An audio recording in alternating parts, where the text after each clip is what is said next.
बंदी छोड़ सतगुरु रामपाल जी परमेश्वर जी की जय हो। परमपिता परमात्मा सारी सृष्टि के रचनहार, कुल मालिक, असंख्य ब्रह्मांडों के स्वामी, जगत गुरु, तीनों लोकों में प्रवेश करके सबका भरण पोषण करने वाले राजाधिराज, आत्माधार, नाथों के नाथ, देवों के देव, महादेव, सर्वेश्वर, महेश्वर, मृत्युंजय, अजरो अमर, आदि अनादि सनातनी प्रभु, जगत पिता जगदीश्वर, श्री श्री 1008 की उपाधि के वास्तविक अधिकारी, अकाल मूरत सौद स्वरूपी राम वासुदेव, सर्वगतम ब्रह्म, परम पूज्य, प्रथम पूज्य, परम संत, परम पुरुष, परम धनी, परम दयालु, सत्य कबीर, हक्का कबीर, अल्लाहु कबीर, अल्लाहु अकबर, बाखबर, अल्लाह ताला, जगत के तारणहार, जगत के मुक्तिदाता, जगत के जगन्नाथ, हारे के सहारे, हिंदुओं के राम, मुसलमानों के अल्लाह, सिखों के वाहिगुरु, ईसाइयों के मसीह, दया के सागर दया निधि, करुणा के सागर करुणा निधि, स्वयंभू परिभू, संकट मोचन, कष्ट हरण, मंगल करण, दुख भंजन, अविगत कबीर, निर्विकार निर्विषम परमात्मा, अलय अलेख सतगुरु, आदि अनादि सतगुरु, असली मर्यादा पुरुषोत्तम, असली राम, असली कृष्ण, असली घनश्याम, असली मुरारी, राजाओं के राजा, महाराजाओं के महाराजा, शहंशाहों के शहंशाह, सम्राटों के सम्राट, भगवानों के भगवान, अल्लाहों के अल्लाह, प्रभुओं के प्रभु, मसीहाओं के मसीह, सच्चे वाहिगुरु, बाबाओं के बाबा, पीरों के पीर, सेठों के सेठ, जगत सेठ, सावड़सा सेठ, सर्वगुण संपन्न, अनंत कोटि कलाओं के स्वामी, अनंत कोटि ब्रह्मांडों के नायक, योगियों में महायोगी, ध्यानियों में महाध्यानी, सिद्धों में परम सिद्ध, ज्ञानियों में तत्वज्ञानी, ब्रह्म ज्ञानी, महाज्ञानी, परम ज्ञानी, सर्वश्रेष्ठ ज्ञानी, विज्ञानी, युवा कबीर, समरथ कबीर, असंवाद, अमित ओजा, सच्चे रहनुमा, करीम अल्लाह, सुभान अल्लाह, दुनिया के अंतिम पैगंबर, 8 सितंबर 1951 से गांव धनाना, जिला सोनीपत, हरियाणा, भारतवर्ष की पावन भूमि पे प्रकट रियल कल की भगवान, श्री नारायण साकार हरि, श्री बाबा साहिब, नूर अनंत परमात्मा, संत श्रोमणी सतगुरु रामपाल जी परमेश्वर जी के चरण कमल में साध संगति से जुड़े हुए देश विदेश से आप और हम सभी सत्सेवक भाई बहनों का अनंत कोटि दंडवत प्रणाम। सत्साई भाई और बहनों, दया परमपिता परमेश्वर जी की, सारी सृष्टि के रचनहार की, सतगुरु रामपाल जी की, जिनके विशेष आशीर्वाद से, शुभ आशीर्वाद से आप और हम सभी सत्सेवक भाई बहन साध संगति से जुड़कर अपनी आत्मा के कल्याण हेतु पूज्य गुरुदेव जी के अमर ज्ञान, तत्व ज्ञान को आधार बनाकर मोक्ष प्राप्ति के लिए दृढ़ता के साथ भक्ति मार्ग पर निरंतर आगे बढ़ रहे हैं। भाई और बहनों, पूज्य गुरुदेव जी के कर कमल से लिखित पवित्र पुस्तक मुक्ति बोध के ऊपर वीडियो बनाने की श्रृंखला जारी है। इसी श्रृंखला में आज हमारा ये 31वें नंबर का वीडियो है। प्रत्येक वीडियो में गुरुदेव भगवान के आशीर्वाद से भक्ति मार्ग से संबंधित बहुत अच्छी बातें जो हमारे विश्वास को बढ़ाती हैं, हमें सुनने, समझने और पढ़ने को मिलती हैं। तो चलिए शुरू करते हैं आज की वीडियो में। आज की वीडियो में गुरुदेव भगवान ने शेख फरीद की कथा को शामिल किया है। पवित्र ग्रंथ मुक्ति बोध, पेज नंबर 508, भगत शेख फरीद की कथा। भगत फरीद जी का जन्म मुसलमान धर्म में शेख कुल में हुआ। शेख फरीद बचपन में बहुत चंचल थे। गली में खेलने जाता था तो बच्चों की पिटाई कर देता। उलाने आते, माता दुखी हो जाती थी। माता ने विचार किया कि फरीद को खजूर बहुत प्रिय है, इसे निमाज करने की कहती हूँ। माता ने योजना अनुसार फरीद से कहा कि बेटा अल्लाह की निमाज किया कर। फरीद बोला कि अल्लाह यानी भगवान क्या देगा? माता ने कहा कि अल्लाह खजूर देता है। फरीद बोला कि बता कब करनी है नमाज। माता जब घर के कार्य में व्यस्त होती थी तो फरीद बाहर भाग जाता था। माता ने वही समय नमाज के लिए बताया। एक चादर बिछा दी तथा कहा कि आंखें बंद करके अल्लाह खजूर दे, अल्लाह खजूर दे, ऐसे करते रहना। माता ने एक वृक्ष के नीचे चादर बिछाई और कहा कि जब तक तेरे ऊपर धूप ना आए आंखें बंद रखना और नमाज करते रहना।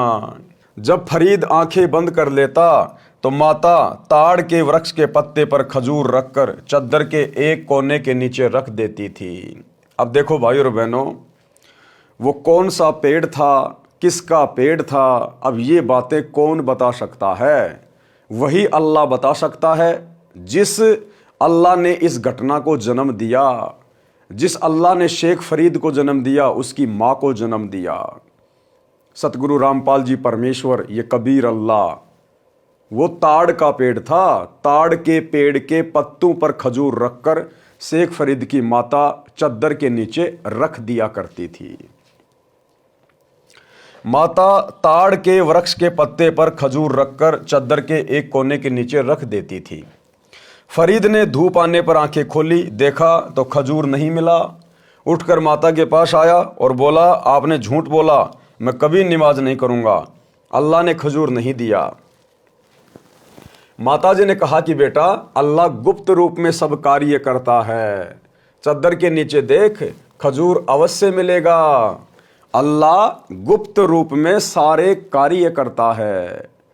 सतगुरु रामपाल जी परमेश्वर अल्लाह, जिन्होंने सन 1994 से काल की आंखों में धूल झोंक कर अपना गुप्त मिशन यथार्थ 13वां कबीर पंथ शुरू किया।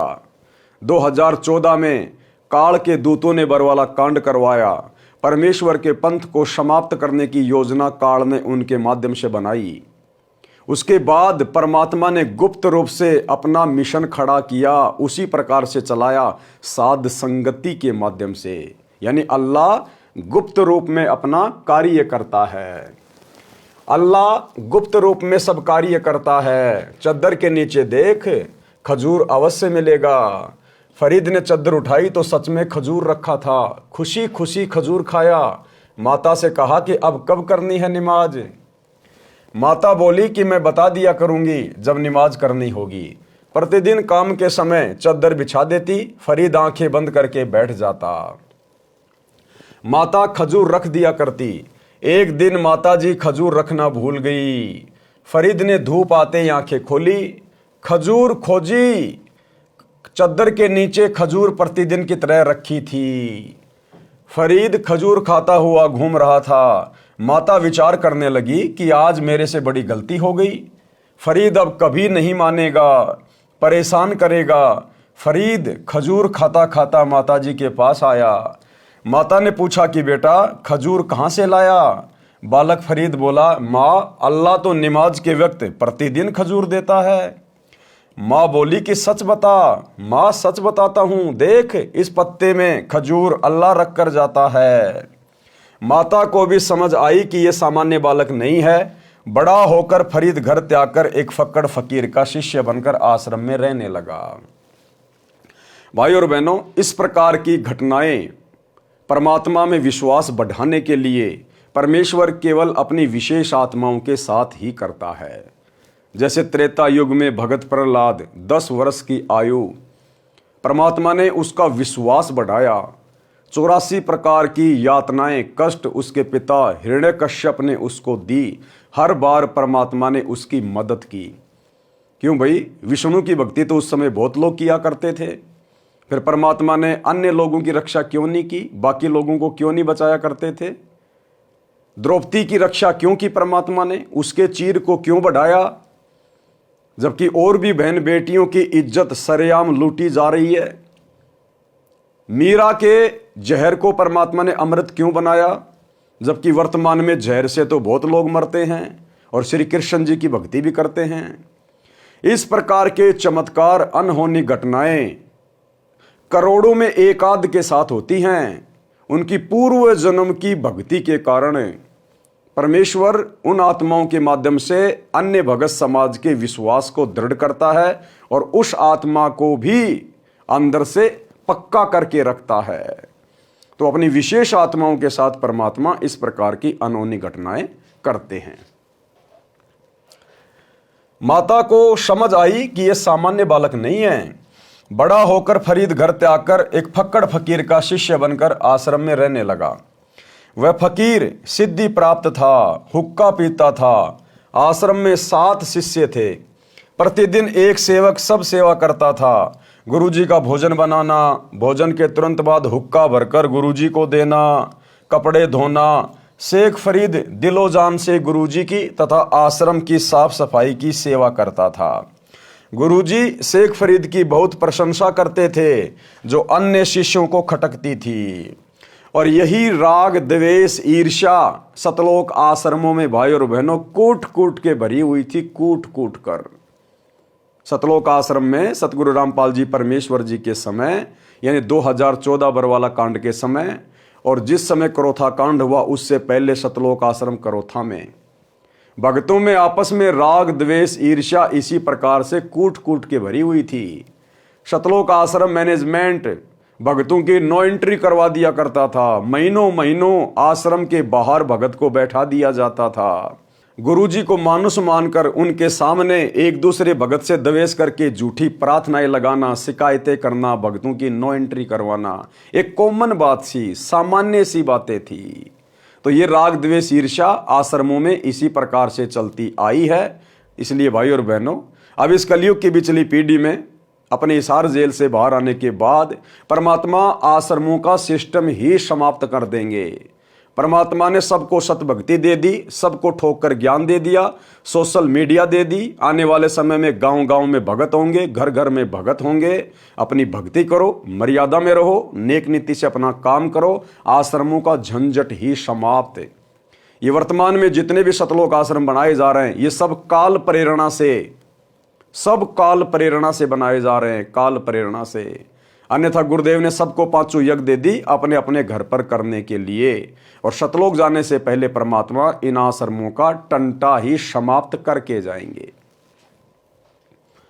शेख फरीद दिलो जान से गुरुजी की तथा आश्रम की साफ सफाई की सेवा करता था। गुरुजी शेख फरीद की बहुत प्रशंसा करते थे, जो अन्य शिष्यों को खटकती थी। उन सब ने मिलकर शेख फरीद को गुरुजी के नजरों में गिराने का विचार किया, यानी शेख फरीद की नो एंट्री करवाने का विचार किया, जैसे सतलोक आश्रम में हुआ करता था। और वर्तमान में गुरुदेव के जेल जाने के बाद इन फर्जी सतलोक आश्रमों में ये खेल खेला जा रहा है। पीले पर्चे निकाल कर हिसार जेल में बैठे गुरुदेव भगवान के पास झूठी शिकायतें करके भक्तों की नो एंट्री करवाना। उन सब ने मिलकर शेख फरीद को गुरुजी की नजरों में गिराने का विचार किया। षड्यंत्र रचा कि बारिश का मौसम है, गुरुजी भोजन के तुरंत बाद हुक्का पीते हैं। यदि हुक्का भरने में देरी कोई शिष्य कर देता तो उसे डंडों से पीटता था, कई दिन तक सेवा से वंचित कर देता था। शेख फरीद कभी गलती में नहीं आए थे। एक दिन शेख फरीद ने भोजन बनाया, अग्नि प्रतिदिन की तरह तैयार कर रखी थी। भोजन गुरुजी को खिलाया। चिलम में आग रखने के लिए चूल्हे के पास गया तो देखा आग बुझ चुकी थी। चिलम क्या होती है? हुक्के के ऊपर जिसमें तंबाकू डाल के आग डाली जाती है, उसको कहते हैं चिलम। आग नहीं थी। गुरुजी नाराज ना हो जाए, इस डर से शेख फरीद दौड़ा दौड़ा गांव में गया, जो आधा किलोमीटर की दूरी पर थी। एक माई चूल्हे में अग्नि सुलगाकर रोटी बना रही थी। यानी एक माई थी, वो गीली सूखी लकड़ियों को आग लगाने का प्रयास कर रही थी अपना खाना बनाने के लिए। बरसात का समय था और धुआं बहुत ज्यादा निकल रही थी। शेख फरीद ने कहा, माई आग दे, गुरुजी का हुक्का भरना है, हमारी आग बंद हो गई है। गुरुजी नाराज हो गए तो जीवन नरक बन जाएगा। कितना भय था उस आत्मा को। सच्चा सतगुरु नहीं मिला, तत्वदर्शी संत नहीं मिला, लेकिन आत्मा एक नंबर की थी, भगत एक नंबर का था। कहा, माई जल्दी से मुझे हुक्के के लिए आग दे दे, नहीं तो गुरुजी नाराज हो जाएंगे, और अगर गुरुजी नाराज हो गए तो मेरा तो सब कुछ बर्बाद हो जाएगा। और आज तत्व ज्ञान प्राप्त भगत समाज को कलयुग की बिचली पीढ़ी में इतनी शिक्षा प्राप्त करने के बाद भी, दिन रात सत्संग सुनने के बावजूद भी अपने गुरुजी की मर्यादाओं का कोई ख्याल नहीं है, गुरुजी का कोई डर नहीं, कोई भय नहीं है, और सरेआम देखा देखी में भेड़ चाल में चलते हुए गुरु की मर्यादाओं की धज्जियां उड़ाई जा रही हैं। 2014 बरवाला कांड के बाद गुरुदेव की गैर हाजिरी में निर्भय होकर लाखों की संगत सतलोक आश्रमों से जुड़कर काल प्रेरित गुरुदेव के कलयुगी बेटा बेटी भाई बंधु रिश्तेदार कोऑर्डिनेटर आश्रम संचालकों के चक्कर में पड़कर देखा देखी में और अपने दान धर्म का दुरुपयोग करवा रही है। गुरुदेव की मर्यादाओं के विरुद्ध धनाना गांव में करोड़ों रुपये का बैडमिंटन का स्टेडियम बना दिया गया। धनाना आश्रम में 10 एकड़ जमीन में बहुत बड़ा हॉस्पिटल बनाया जा रहा है। भक्तों को मजदूरी पर लगा दिया, व्यर्थ में समय और पैसा बर्बाद करवाया जा रहा है। हरियाणा के जाट आरक्षण में लाखों भक्तों को बैठा दिया। करोड़ों में भक्तों के ज्योति पाठ और दान का पैसा चंदे में जाट आरक्षण संघर्ष समिति को दिया गया, बर्बाद करवाया गया। राजस्थान के गैंगस्टर आनंदपाल सिंह की सीबीआई जांच के समर्थन में भक्तों को राजपूत करणी सेना की रैली में बैठा दिया गया। 5 लाख रुपया राजपूत करणी सेना को संगत के दान का दिया गया। हरियाणा के गोहाना में जाट भवन का 5वां फ्लोर गुरुदेव के बड़े लड़के के द्वारा बनवाया जा रहा है, जिसमें 1 करोड़ रुपए लगेगा। और भी तरह तरह से भगत समाज निर्भय होकर, कोई डर नहीं, गुरुजी नाराज हो चाहे प्रसन्न हो, हमारा कुछ नहीं बिगड़ेगा, हमें कोई लेना देना नहीं, हम वही करेंगे जो हमें ऊपर से काल बलि आदेशित करेगा। इस भावना के साथ संगत निर्भय होकर अपनी भक्ति का सत्यानाश करवा रही है। जबकि शेख फरीद कितना भयभीत हो गया कि अगर मेरा गुरुजी नाराज हो गया तो मेरा तो जीवन नरक बन जाएगा, गुरुजी नाराज हो गए तो जीवन नरक बन जाएगा। माई ने दुखी होकर फूंक मार मार कर अग्नि जलाई थी। मौसम बारिश का था। माई बोली कि आग आंखें फूटने से मिलती है। माई ने क्या कहा कि भैया आग ऐसे नहीं मिलती, आग यानी अग्नि, आंखें फुड़वानी पड़ती है।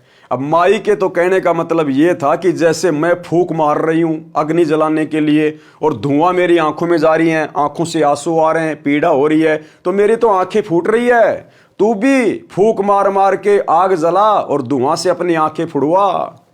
लेकिन शेख फरीद जो गुरु भगत था, इतना सोचने का विचार कहां।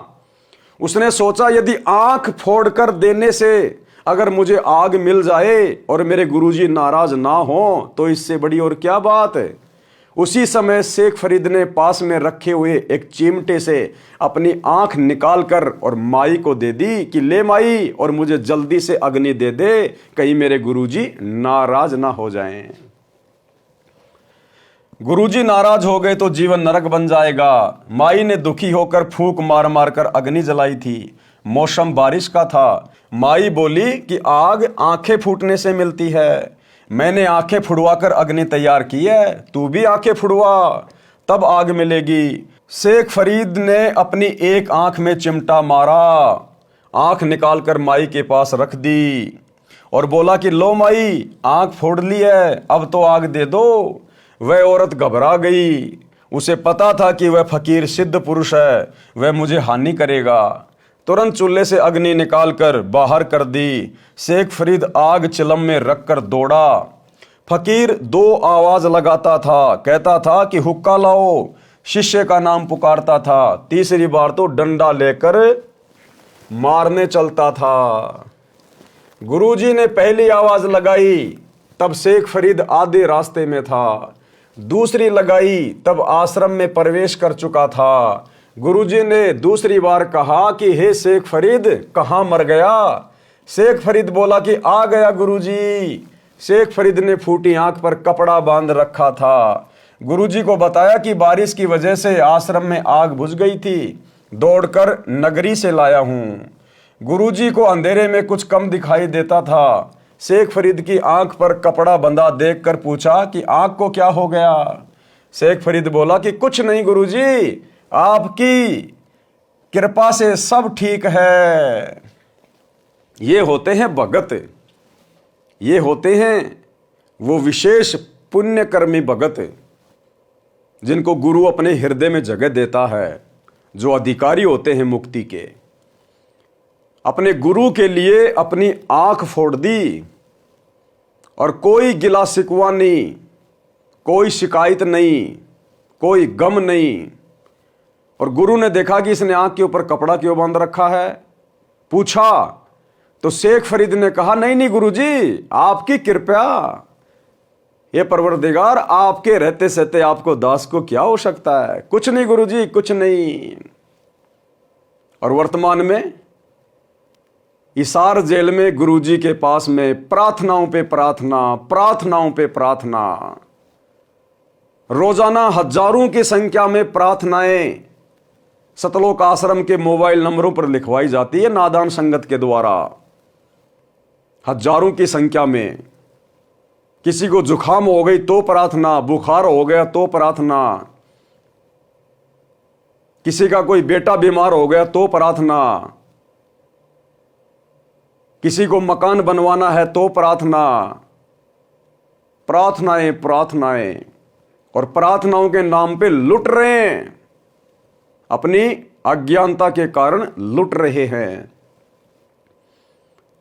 ये कहते हैं कि करोड़ों में संगत है, तो हजारों में रोजाना प्रार्थनाएं लिखी जाती हैं, रोजाना हजारों में प्रार्थना। अब हिसार जेल में गुरुदेव भगवान बैठे हैं, सप्ताह में 2 बार उनसे मिला जा सकता है, एक दिन तो वकील मिल सकते हैं, तो वकीलों को तो संगत की प्रार्थनाओं से कोई मतलब नहीं है, और सप्ताह में 1 दिन गुरु का कलयुगी परिवार मिल सकता है, यहां के रूल के अनुसार, गुरु जी के बेटा बेटी उनकी पत्नी जो भी हैं। कम से कम 20 मिनट की मिलाई होती है, ज्यादा से ज्यादा आधा घंटा मान लो। अब आधे घंटे में एक सप्ताह में आप जी गुरु जी के पास में कितनी प्रार्थना लगा सकते हो? जबकि वैसे देखा जाए तो आधे घंटे में तो गुरु जी के परिवार का रोना धोना, झूठी शिकायतें एक दूसरे की वही पूरी नहीं होती। फिर भी मान लीजिए ये लोग संगत के भी कुछ प्रार्थना लगाते हैं, तो आधे घंटे में आप जी 15 मिनट तो ले लो, गुरु जी का परिवार अपनी बातें करता है, 15 मिनट मान लीजिए संगत की प्रार्थना लगा रहा है। अब 15 मिनट में कितनी प्रार्थना लगा देगा? 1 मिनट बताने में लगेगा, तो कम से कम गुरु जी को 1 मिनट जवाब देने में भी लगेगा। तो 10 प्रार्थनाओं से ज्यादा 15 मिनट में संगत की प्रार्थना नहीं हो सकती। तो एक सप्ताह में संगत की कितनी प्रार्थना पहुंची गुरुदेव के पास? 10। और एक सप्ताह में कितनी प्रार्थना इकट्ठी हो जाती है और उनके जवाब भी दे दिए जाते हैं, कई हजारों की संख्या में। तो बाकी प्रार्थनाओं के जवाब कौन दे रहा है? बाकी प्रार्थनाओं के जवाब में ज्योति करवा दो, पाठ करवा दो, ज्योति करवा दो, पाठ करवा दो। ये कॉल सेंटर खोल रखा है सतलोक आश्रम मैनेजमेंट हरियाणा ने, कॉल सेंटर। लुटे जाओ ज्योति पाठ के नाम पे, ज्योति पाठ के नाम पे धंधा चल रहा है, धंधा। तो शेख फरीद ने कोई शिकायत नहीं करी, अपना दर्द अपने गुरुजी से बयान नहीं किया। अरे अपने हाथ से और आंख निकाल के दे देना कोई बच्चों का काम नहीं है। अपनी मूंछ के बाल तो पाड़ के दिखा दो 5-7, कितनी पीड़ा होती है, कितना जो है दर्द होता है। और उसके बावजूद अपने गुरुजी से ये नहीं कहा कि गुरुजी मेरी आंख फूट गई, मैंने आंख निकाल के दे दी, ऐसे ऐसे कोई मान बढ़ाई नहीं। चुपचाप नहीं, गुरुजी आपके रहते सहते क्या हो सकता है परमात्मा। तब जाकर भगत उदाहरण के रूप में दुनिया के सामने पेश होते हैं। ऐसे भक्तों का नाम होता है सारी सृष्टि का अल्लाह। ये कबीर भगवान सतगुरु रामपाल जी उस आत्मा का जिक्र अपनी कथाओं में कर रहा है। आप और हम पिछली पीढ़ी वालों को शिक्षा देने के लिए शेख फरीद की कथा को शामिल किया है। तो क्या कहा शेख फरीद ने कि गुरुदेव कुछ नहीं, आपकी दया है, आपके रहते सहते आपके दास को क्या हो सकता है। फरीद बोला कि कुछ नहीं गुरुजी, आपकी कृपा से सब ठीक है। गुरुजी ने भी अधिक ध्यान नहीं दिया। सुबह वह औरत शेख फरीद की आंख एक मिट्टी के ढक्कन पर रखकर आश्रम लाई। फकीर जी से अपनी गलती की क्षमा मांगी और बताया कि आपका शिष्य कल शाम को आग लेने गया था। बोला माई आग दे दे। आश्रम की आग बुझ गई है। गुरुजी भोजन खाते ही हुक्का पीते हैं, हुक्का भरने में देरी हो जाने पर नाराज हो जाते हैं, कई दिन सेवा नहीं देते।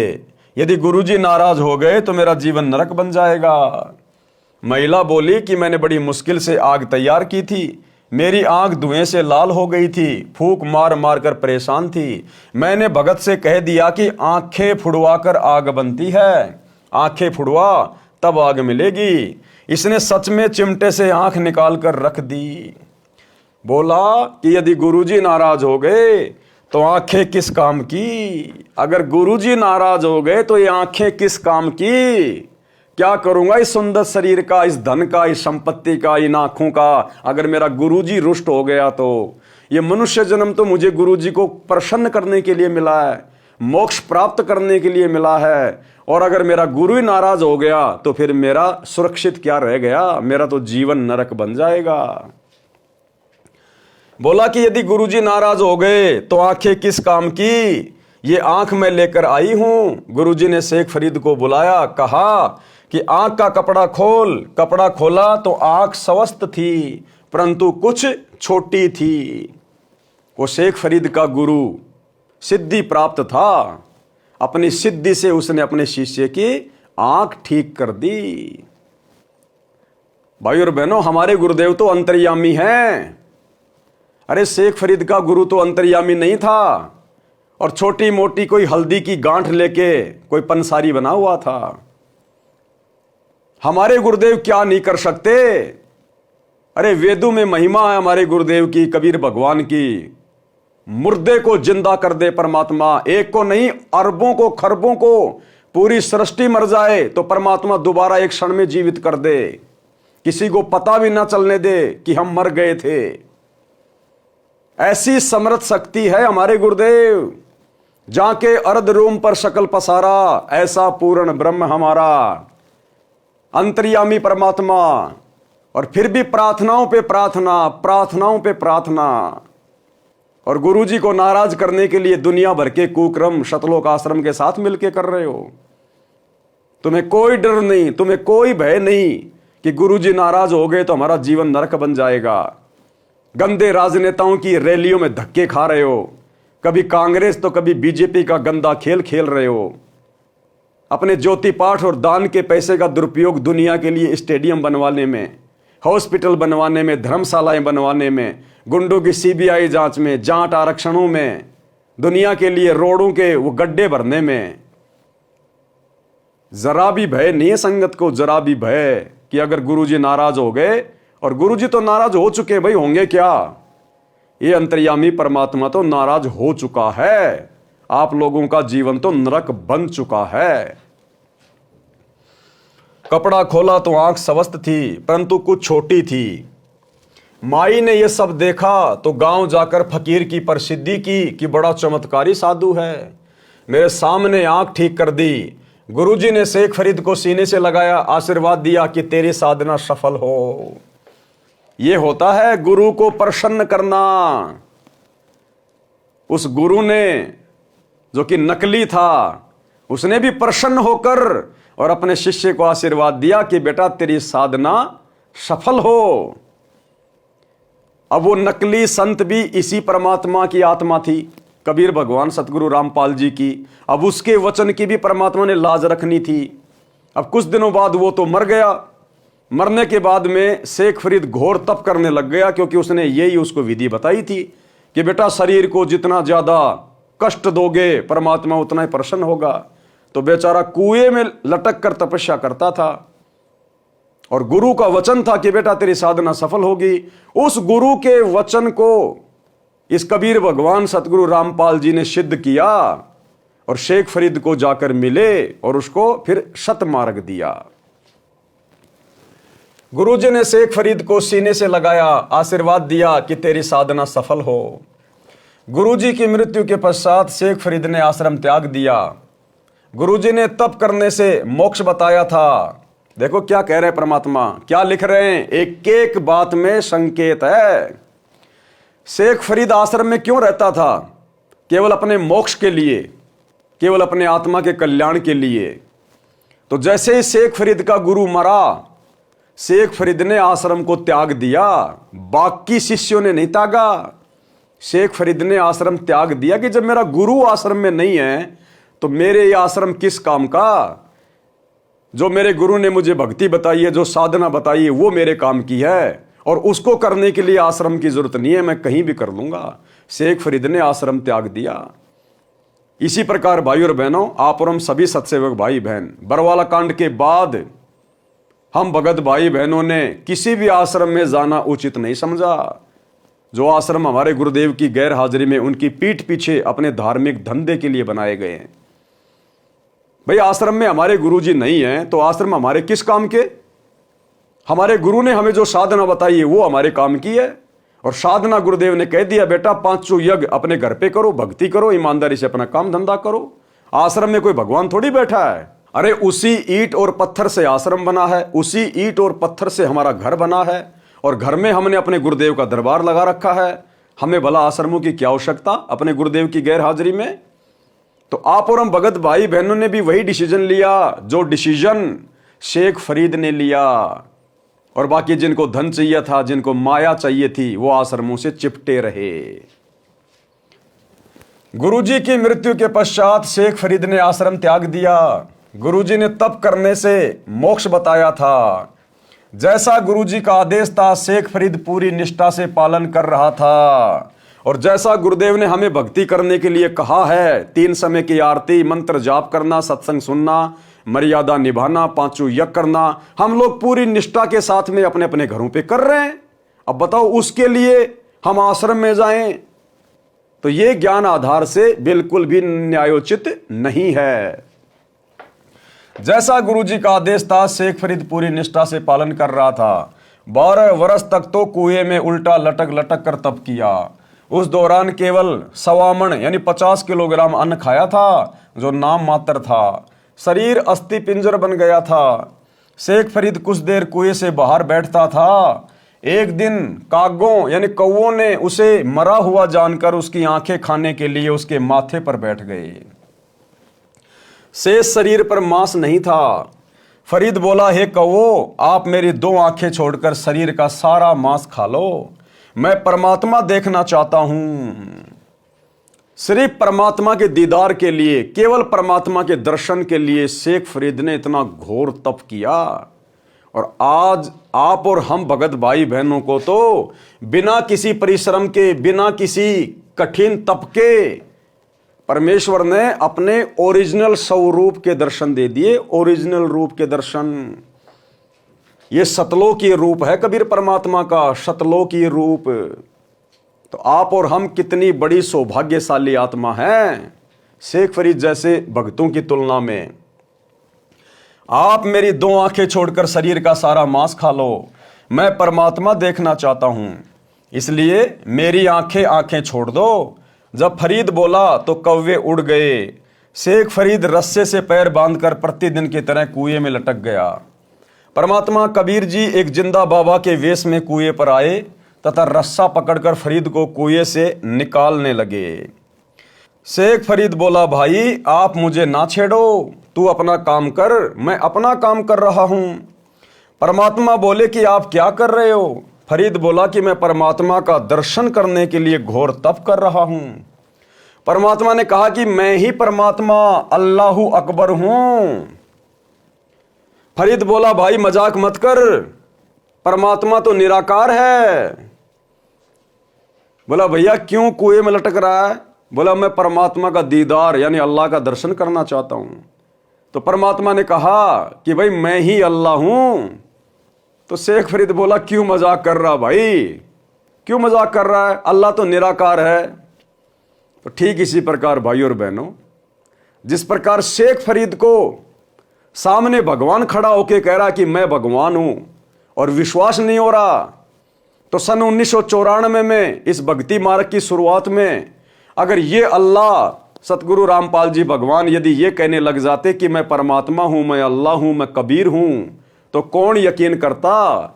इसलिए गुरुदेव भगवान ने स्वयं कबीर परमात्मा होते हुए भी अपने आप को कबीर जी का दास बताया, उनका भेजा हुआ, उनका गुलाम बताया। परमात्मा बोले कि आप क्या कर रहे हो? फरीद बोला कि मैं परमात्मा का दर्शन करने के लिए घोर तप कर रहा हूं। परमात्मा ने कहा कि मैं ही परमात्मा अल्लाहु अकबर हूं। फरीद बोला, भाई मजाक मत कर, परमात्मा बेचगुन निराकार है, वह मानस रूप में नहीं आता। परमात्मा ने कहा कि आप कहते हो कि परमात्मा निराकार है, दूसरी ओर कह रहे हो कि परमात्मा के दर्शन के लिए घोर तप कर रहा हूं। कहते हैं घाम और ज्ञान का चमका साई होता है। घाम का मतलब होता है धूप। धूप जैसे किसी आदमी को धूप लगनी हो, गर्मी के समय उसको हैजा होना हो, तो जरा सी धूप लगना ही काफी है, हल्की सी धूप में ही उसको हैजा हो जाएगा। इसी प्रकार जिसको अध्यात्म की बातें समझ में आनी होती है उसके लिए तो एक पॉइंट ही काफी होता है। इसलिए परमात्मा कहते हैं ज्ञान और घाम का चमका ही होता है, जिसको समझ में आना होगा एक झटके में आ जाता है, नहीं तो फिर नहीं होगा। एक समय की बात, और सत्संग जो है एक दिन का बतेरा हो लागना होता है। जैसे आम भाषा में कहा करो ना भाई, गामकार ज्ञान का तो चमकाए साओ से, थोड़े में लाग जाया करो, अल्लाह तो भाई फिर नहीं लगता, चाहे सारी उम्र फिर तो चिकने गड़े हो जाएंगे। कहते हैं घाम और ज्ञान का तो चमका सा ही होता है। शेख फरीद ने चरण पकड़ लिए, तत्व ज्ञान समझा, कबीर परमात्मा के द्वारा बताई गई साधना करके कल्याण करवाया। लेकिन भाई और बहनों, शेख फरीद के मन में फिर भी ये था, कबीर परमात्मा की शरण में आने के बाद भी, कि मेरे गुरु जैसा गुरु कोई नहीं हो सकता, जिसने मेरी फूटी हुई आंख को शवस्त कर दिया। तो परमात्मा तो जानी जान है, अंतर्यामी है। गुरुदेव भगवान ने सोचा भक्ति करते करते भी सत्यानाश करवाएगा गुरु पे अविश्वास करके। तो परमात्मा ने एक दिन उस शेख फरीद को और कमाल को कहा, भैया मैं अपने भक्तों के घर पे चल रहा हूं, क्या तुम भी चलोगे? हाँ बोला, गुरुजी हम भी चलेंगे आपके साथ। सम्मन के घर पे चले गए और आगे की कहानी हम सब भगत भाई बहनों को पता है, किस प्रकार से परमात्मा की प्रेरणा से सम्मन ने अपने बेटे की गर्दन काटी अपने गुरु की इज्जत के लिए, भोजन करवाने के लिए। और जब इस घटना के बारे में, क्योंकि वो तो आंखों के सामने थी ना, जब शेख फरीद ने देखा अपनी आंखों के सामने, तो शर्म के मारे गर्दन नीची हो गई कि मेरे गुरु ने, मेरे पहले वाले गुरु ने तो खाली मेरी फूटी हुई आंख को ही स्वस्थ किया था, और इसने तो मुर्दे को जिंदा कर दिया जिसकी गर्दन काट के अलग रखी हुई थी। उसके बाद उसकी उस भ्रमणा का निवारण हुआ कि वास्तव में कबीर परमात्मा कौन है। तो हम भगत भाई बहनों ने अपने गुरु के ऊपर किसी भी बात को लेकर कोई शंका जाहिर नहीं करनी है। इतने प्रमाण दे दिए गुरुदेव ने, और चमत्कार तो ऐसे ऐसे कर दिए, वैज्ञानिक भी हैरान हो जाएंगे जिस दिन ये बातें उनके सामने आएंगी। जहां मेडिकल साइंस फेल हो जाती है, अपने हाथ खड़े कर लेती है, वहां से परमात्मा अपना काम शुरू करते हैं आशीर्वाद मात्र से। तो कितनी ऐसी माता बहनें जिनको 20-20 साल से कोई संतान प्राप्त नहीं थी, परमात्मा ने अपने आशीर्वाद मात्र से उनकी गोद हरी भरी कर दी। कितनी ऐसी आत्माएं जो डॉक्टरों के द्वारा जवाब दी हुई थी कि तेरे रोग का कोई इलाज नहीं है, मरने के अलावा कोई उपचार नहीं है, आज वो घोड़े की तरह काम कर रहे हैं नाम लेने के बाद। कितने ऐसे निर्धन परिवार थे, 2 टाइम की रोटी भी ढंग से नसीब नहीं थी, आज उनके ट्रैक्टर चल रहे हैं, ट्रैक्टर, गांव में कोठियां हैं। तो भाई ये कबीर परमात्मा है धरती पर। जिन हरि जैसा सुमरिया, ताको तैसा लाभ, ओसा प्यास न भाग ही, जब लग दसे ना आब। ये भगत की अपनी भक्ति, मर्यादा और श्रद्धा के ऊपर निर्भर करता है कि वो अपने गुरुदेव से क्या कुछ प्राप्त कर सकता है। वाणी नंबर 1217 से 1248 का सरलार्थ। इन वाणियों में पहले वाला प्रकरण संक्षिप्त में कहा है। मृत लड़के कमाल को जीवित करना। शेख तकी महाराज सिकंदर से मुख चढ़ाए फिर रहा था। सिकंदर ने पूछा कि क्या बात है पीर जी? शेख तकी ने कहा, क्या तुझे बात नहीं मालूम? सिकंदर ने पूछा कि क्या बात है? शेख तकी ने कहा, इस कबीर काफिर को साथ किस लिए रखा है? सिकंदर ने कहा कि ये तो भगवान अल्लाह हैं। शेख तकी ने कहा कि अच्छा, अल्लाह अब आकार में आने लग गया, अल्लाह कैसे हैं? सिकंदर ने कहा कि पहले तो अल्लाह ऐसे कि मेरा रोग ऐसा था कि किसी से भी ठीक नहीं हो पा रहा था। इस कबीर प्रभु ने हाथ ही लगाया था, मैं स्वस्थ हो गया। क्या कहा सिकंदर ने? इस कबीर प्रभु ने तो केवल हाथ ही लगाया था, आशीर्वाद मात्र दिया था, मेरा रोग छूमंत्र हो गया। भाई और बहनों, निसंदेह वही कबीर परमात्मा वर्तमान में सतगुरु रामपाल जी के रूप में प्रकट है। अरे हमें क्या पता 650 साल पहले परमात्मा का क्या रूप था, हैं? यही तो परमात्मा थे, हमने देखा थोड़ी था 650 साल पहले। तो सिकंदर लोधी ने कहा कि मुझे छूते ही मेरा रोग समाप्त कर दिया आशीर्वाद मात्र से, इसलिए भगवान है, ये अल्लाह है। और एक छोटा सा सत्संग, इस भक्ति मार्ग की शुरुआत में मालिक को पता था कि ज्ञान से आत्माएं इतना जल्दी सेट नहीं होंगी। गुरुदेव ने अपनी तरफ से उन आत्माओं को 100 सुख दिए। और एक बहन जिसका इतना भयंकर रोग, उसको आवाज नहीं आती थी, गूंगी थी, और गुरुदेव भगवान से नाम दिलवाया, मालिक ने केवल आशीर्वाद ही दिया था। उसी समय बोलने लगी तोते की तरह, रोग छू मंत्र, एक छोटा सा सत्संग। कर्मान आज भी हम आपको ऐसे ऐसे, यहाँ पर भी कई बहन है ऐसी जो पहले बहुत तंग रहती थी।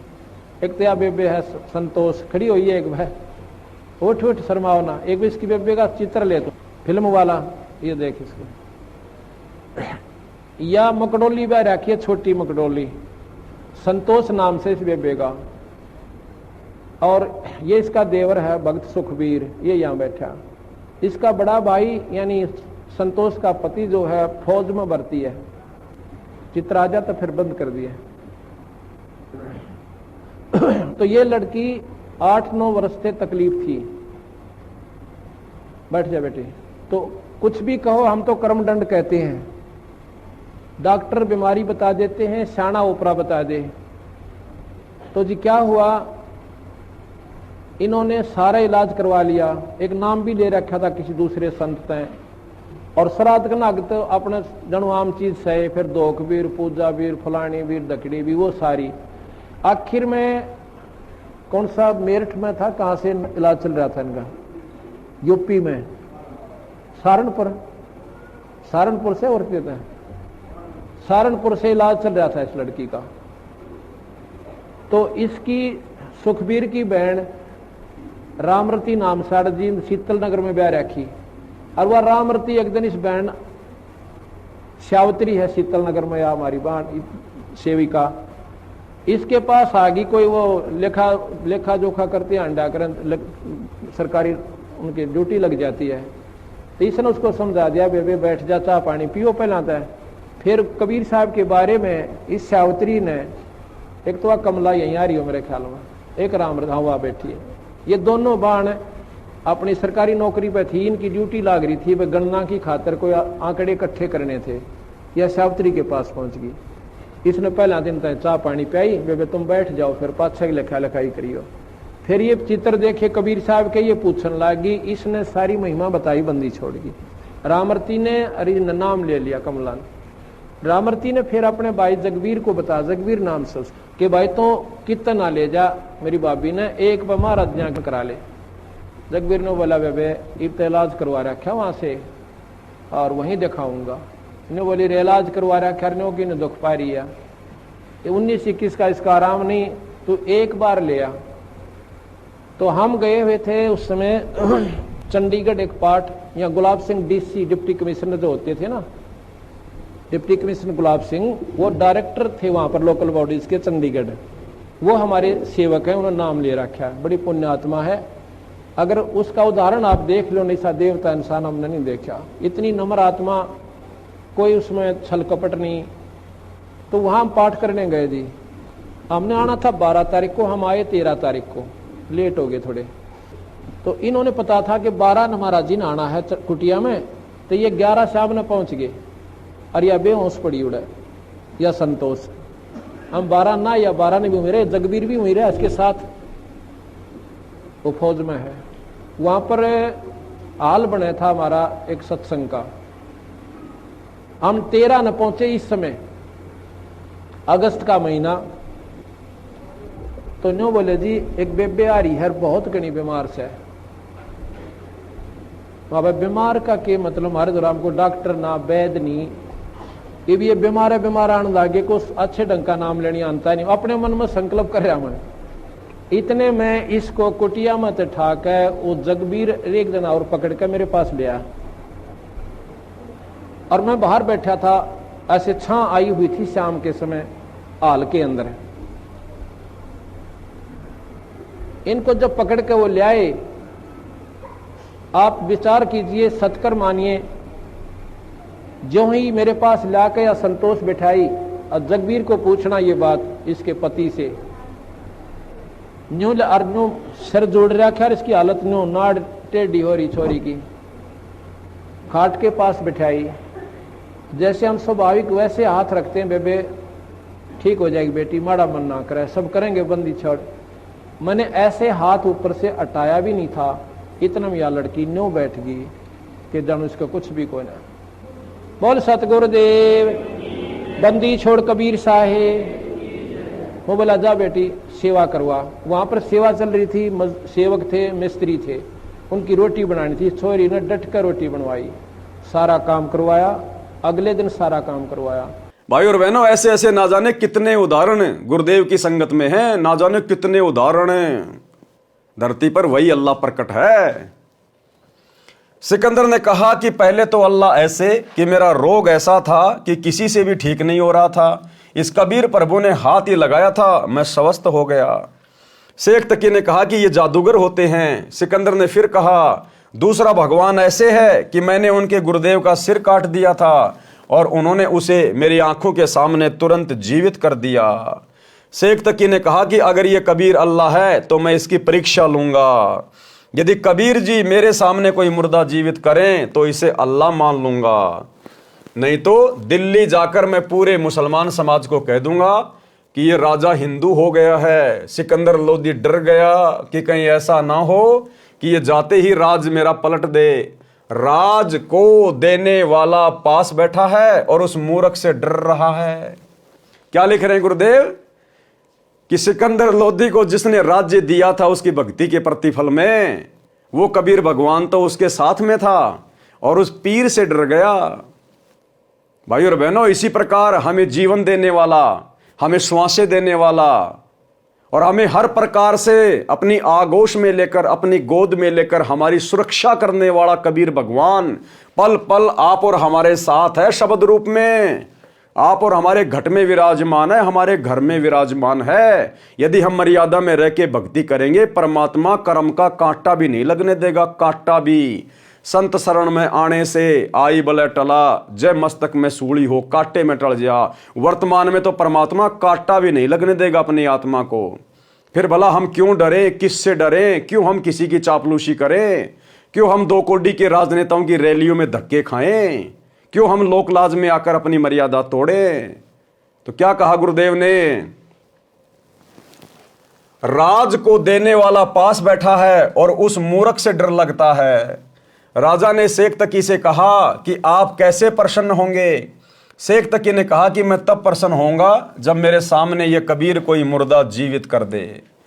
साहिब से प्रार्थना हुई तो कबीर साहिब ने कहा कि ठीक है। कबीर साहिब ने सोचा कि ये अनाड़ी आत्मा शेख तकी है, अगर ये मेरी बात मान गया तो आधे से ज़्यादा मुसलमान इसकी बात स्वीकार करते हैं, क्योंकि ये दिल्ली के बादशाह का पीर है। और अगर ये सही ढंग से मुसलमानों को बता देगा तो बेचारी भोली आत्माएं इन गुरुओं पर आधारित होती हैं, वो इनके जाल से बाहर निकल जाएंगी। इसलिए कहा कि ठीक है, शेख तकी ढूंढ ले कोई मुर्दा। सुबह एक 10-12 वर्ष की आयु के लड़के का शव पानी में तैरता हुआ आ रहा था। शेख तकी ने कहा कि वह आ रहा है मुर्दा, इसे जिंदा कर दो। कबीर साहब ने कहा पहले आप प्रयत्न करो, कहीं फिर पीछे नंबर बनाओ। उपस्थित मंत्रियों तथा सैनिकों ने कहा कि पीर जी आप कोशिश करके देख लो। शेख तकी जंतर मंतर करता रहा। इतने में वह मुर्दा 3 फरलांग आगे चला गया। 3 फरलांग यानी 400-500 मीटर आगे चला गया। शेख तकी ने कहा कि यह कबीर चाहता था कि यह बड़ा सिर से टल जाए। कभी मुर्दे जिंदे होते हैं, मुर्दे तो कयामत के समय ही जीवित होते हैं। कबीर साहब बोले महात्मा जी आप बैठ जाओ, शांति करो। कबीर साहब ने उस मुर्दे को हाथ से वापस आने का संकेत किया।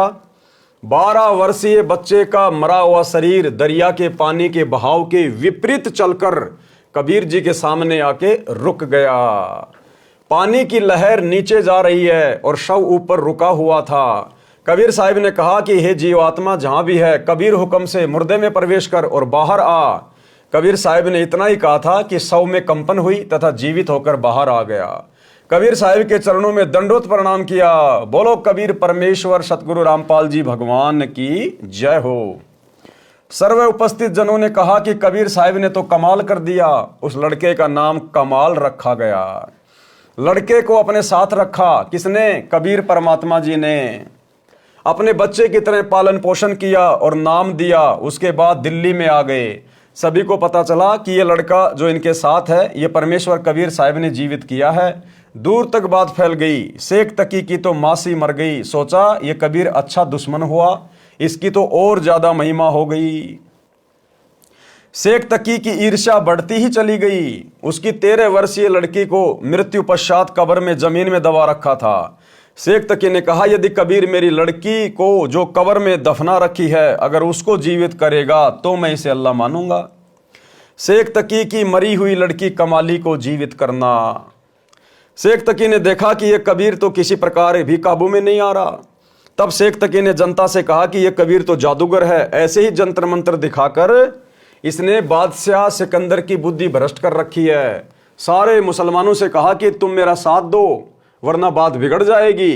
भोले मुसलमानों ने कहा, पीर जी हम तेरे साथ हैं, जैसा तू कहेगा ऐसा ही करेंगे।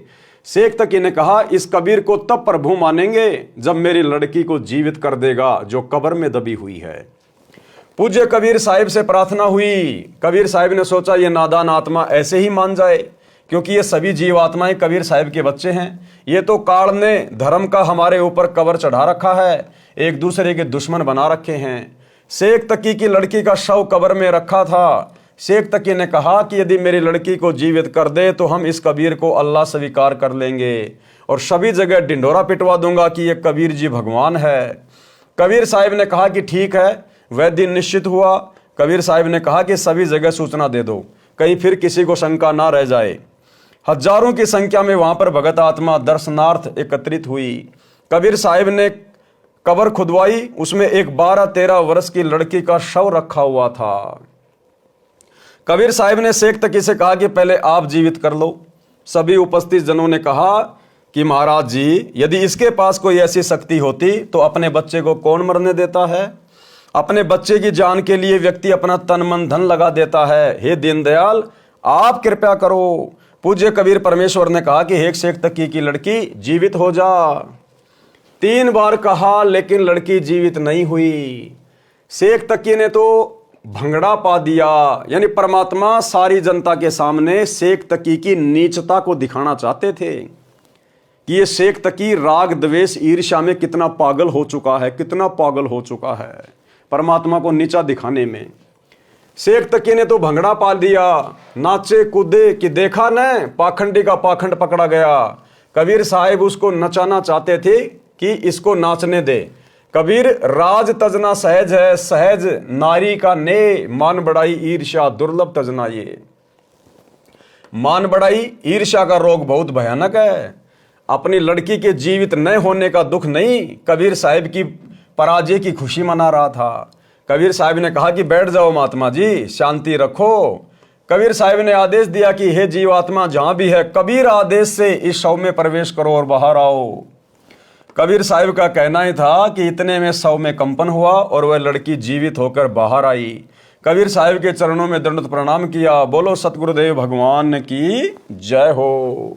उस लड़की ने 1.5 घंटे तक कबीर साहिब की कृपा से प्रवचन किए। कहा, हे भोली जनता, ये भगवान आए हुए हैं, पूर्ण ब्रह्म अनंत कोटि ब्रह्मांड के परमेश्वर हैं। क्या तुम इसको एक मामूली जुलाहा धानक मान रहे हो?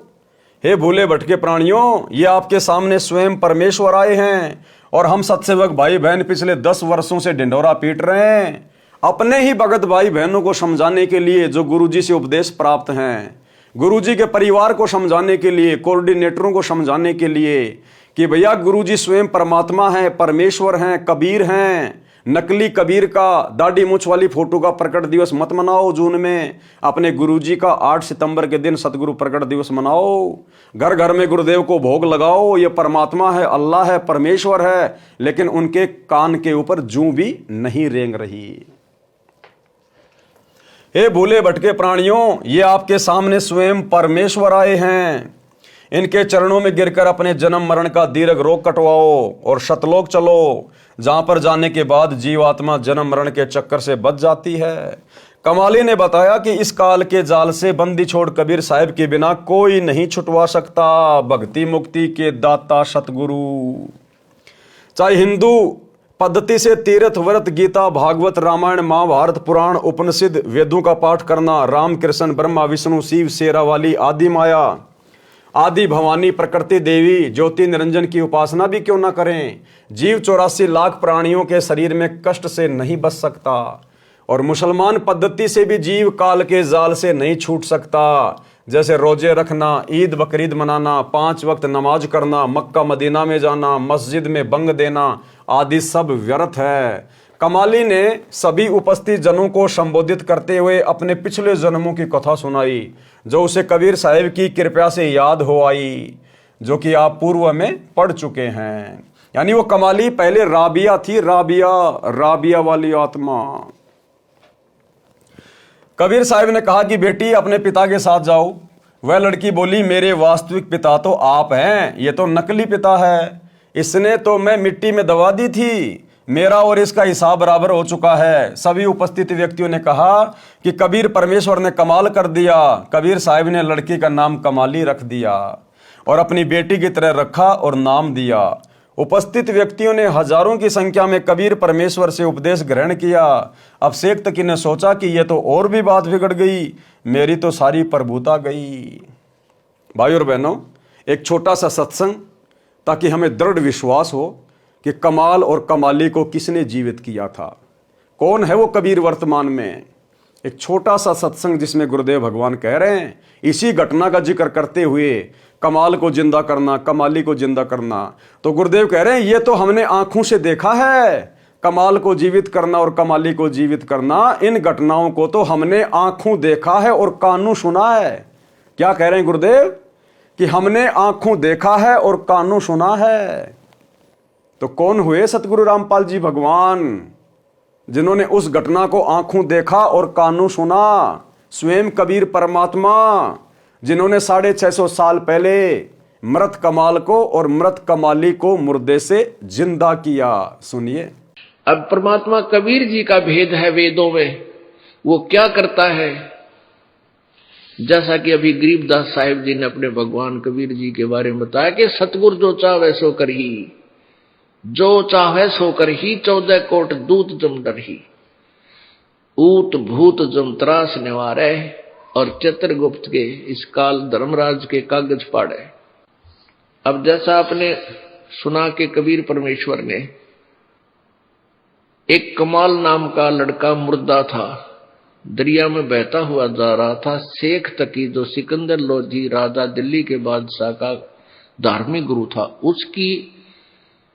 उसकी फड़क निकालने के लिए, उसका भ्रम निवारण करने के लिए परमेश्वर ने एक मुर्दा, जो कि परिवार के लोगों ने उसको मरने के उपरांत जल प्रवाह कर दिया था, और वो वहां से कम 150 किलोमीटर चल के दरिया में बहता हुआ आ चुका था।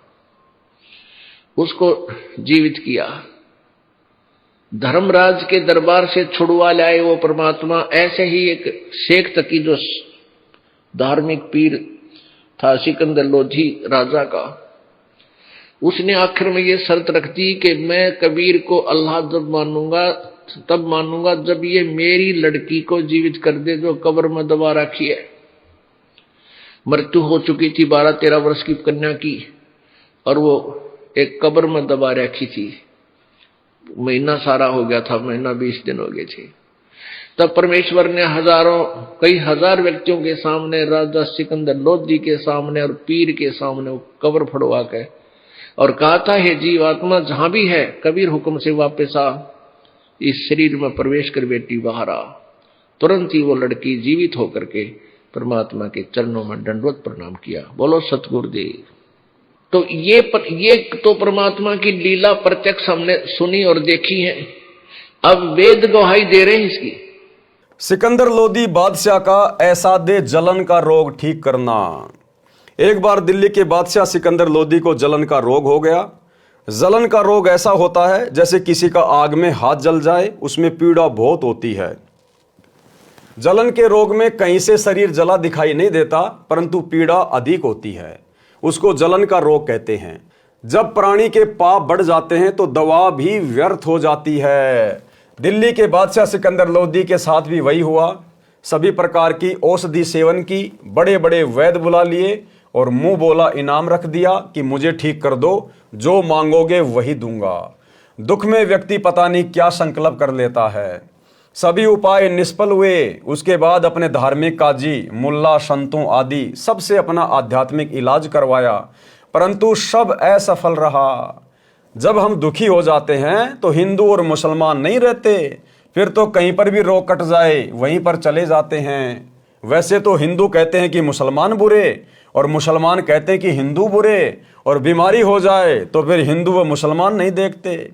जब कष्ट आ जाए तब तो कोई बुरा नहीं, बुरा कोई नहीं है। जो मुसलमान बुरे हैं वे बुरे हैं, और जो हिंदू बुरे हैं वे हिंदू भी बुरे हैं, और दोनों में अच्छे भी हैं। हर मजहब में अच्छे और बुरे व्यक्ति होते हैं, लेकिन हम जीव हैं, हमारी कोई जाति व्यवस्था नहीं है। हमारी जीव जाति है, हमारा धर्म मानव है, परमात्मा को पाना है। हिंदू वैद तथा आध्यात्मिक संत भी बुलाए, स्वयं भी उनसे जाकर मिला और सबसे आशीर्वाद व जंत्र मंत्र करवाए, परंतु सब चेष्टा निष्फल रही। किसी ने बताया कि काशी शहर में एक कबीर नाम का महापुरुष है, यदि वह कृपया कर दे तो आपका दुख निवारण अवश्य हो जाएगा। जब बादशाह सिकंदर ने सुना कि एक काशी के अंदर महापुरुष रहता है, तो उसको कुछ याद आया कि वह तो नहीं है जिसने गाय को भी जीवित कर दिया था, क्योंकि उससे पहले परमात्मा सिकंदर के सामने एक चमत्कार कर चुके थे। परमात्मा कटी हुई गाय को अपनी वचन शक्ति से जीवित करके दूध की बाल्टी ठोक चुके थे। तो सिकंदर को थोड़ा थोड़ा परमात्मा की प्रेरणा से याद आया कि ये कबीर वही तो नहीं है जिसने मरी हुई गाय को जीवित कर दिया था। कुछ याद आया कि वह तो नहीं है जिसने गाय को भी जीवित कर दिया था। हजारों अंगरक्षकों सहित दिल्ली से काशी के लिए चल पड़ा। वीर सिंह बघेला, काशी नरेश भी कबीर साहिब की महिमा और ज्ञान सुनकर कबीर साहिब के शिष्य हो चुके थे और पूर्ण रूप से अपने गुरुदेव में आस्था रखते थे। उनको कबीर साहिब की महिमा का ज्ञान था, क्योंकि कबीर परमेश्वर वहां पर बहुत लीलाएं कर चुके थे। जब सिकंदर लोदी बनारस गया तथा वीर सिंह से कहा कि वीर सिंह मैं बहुत दुखी हो गया हूं, अब तो आत्महत्या ही शेष रह गई है। यहां पर कोई कबीर नाम का संत है, आप तो जानते होंगे कि वह कैसा है। इतनी बात सिकंदर बादशाह के मुख से सुनी थी। काशी नरेश वीर सिंह की आंखों में पानी भर आया और कहा कि अब आप ठीक स्थान पर आ गए, अब आपके दुख का अंत हो जाएगा। बादशाह सिकंदर ने पूछा कि ऐसी क्या बात है। वीर सिंह ने कहा कि वह कबीर जी स्वयं भगवान आए हुए हैं, परमेश्वर स्वरूप हैं। यदि उनकी दया दृष्टि हो गई तो आपका रोग ठीक हो जाएगा। राजा सिकंदर ने कहा कि जल्दी बुला दो। काशी नरेश वीर देव सिंह बघेल ने विनम्रता से प्रार्थना की कि आपकी आज्ञा सिरोधार्य है, आदेश भिजवा देता हूं, लेकिन ऐसा सुना है कि संतों को बुलाया नहीं करते। यदि वे आ भी गए और रजा नहीं बख्शी तो भी आने का कोई लाभ नहीं, बाकी आपकी इच्छा। सिकंदर ने कहा कि ठीक है, मैं स्वयं ही चलता हूं, इतनी दूर आ गया हूं, वहां पर भी अवश्य चलूंगा। अब देखो भाई और बहनों, ऊपर परमात्मा ने क्या लिखा कि काशी नरेश वीर सिंह बघेल कबीर परमात्मा पर उनसे उपदेश लेकर पूरी तरह से समर्पित हो गया था। अब समर्पित कोई कैसे हो सकता है? जब उसको ज्ञान अच्छे से समझ में आ जाएगा, संत की स्थिति अच्छे से समझ में आ जाएगी, तभी वो समर्पित हो सकता है। और नीचे गुरुदेव क्या लिख रहे हैं?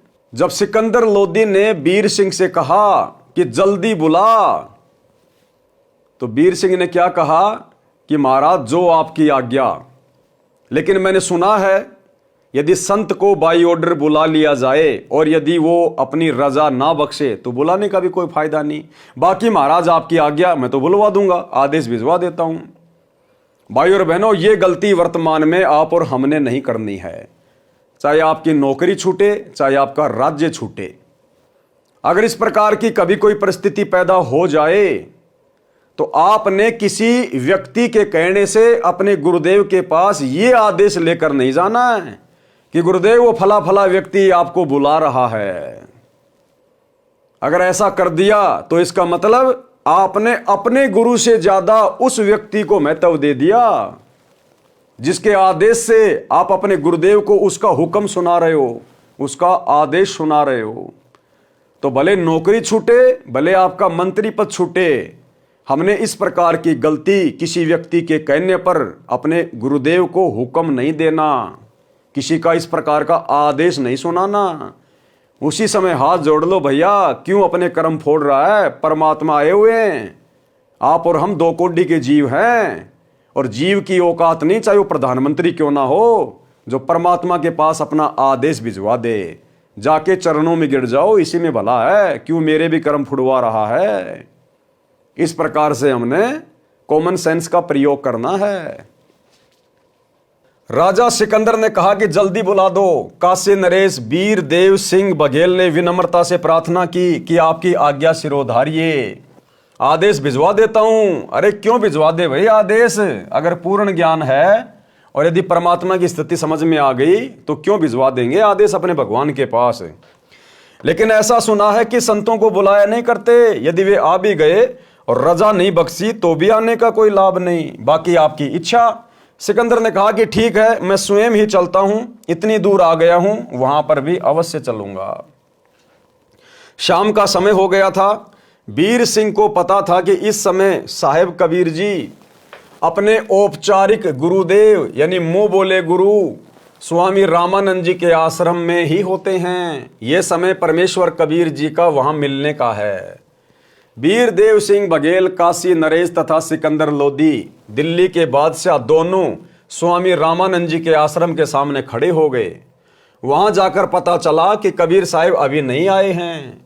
जानबूझकर परमात्मा ने देरी कर दी आने में, क्योंकि परमात्मा सिकंदर को आधीन करना चाहते थे, विनम्र करना चाहते थे।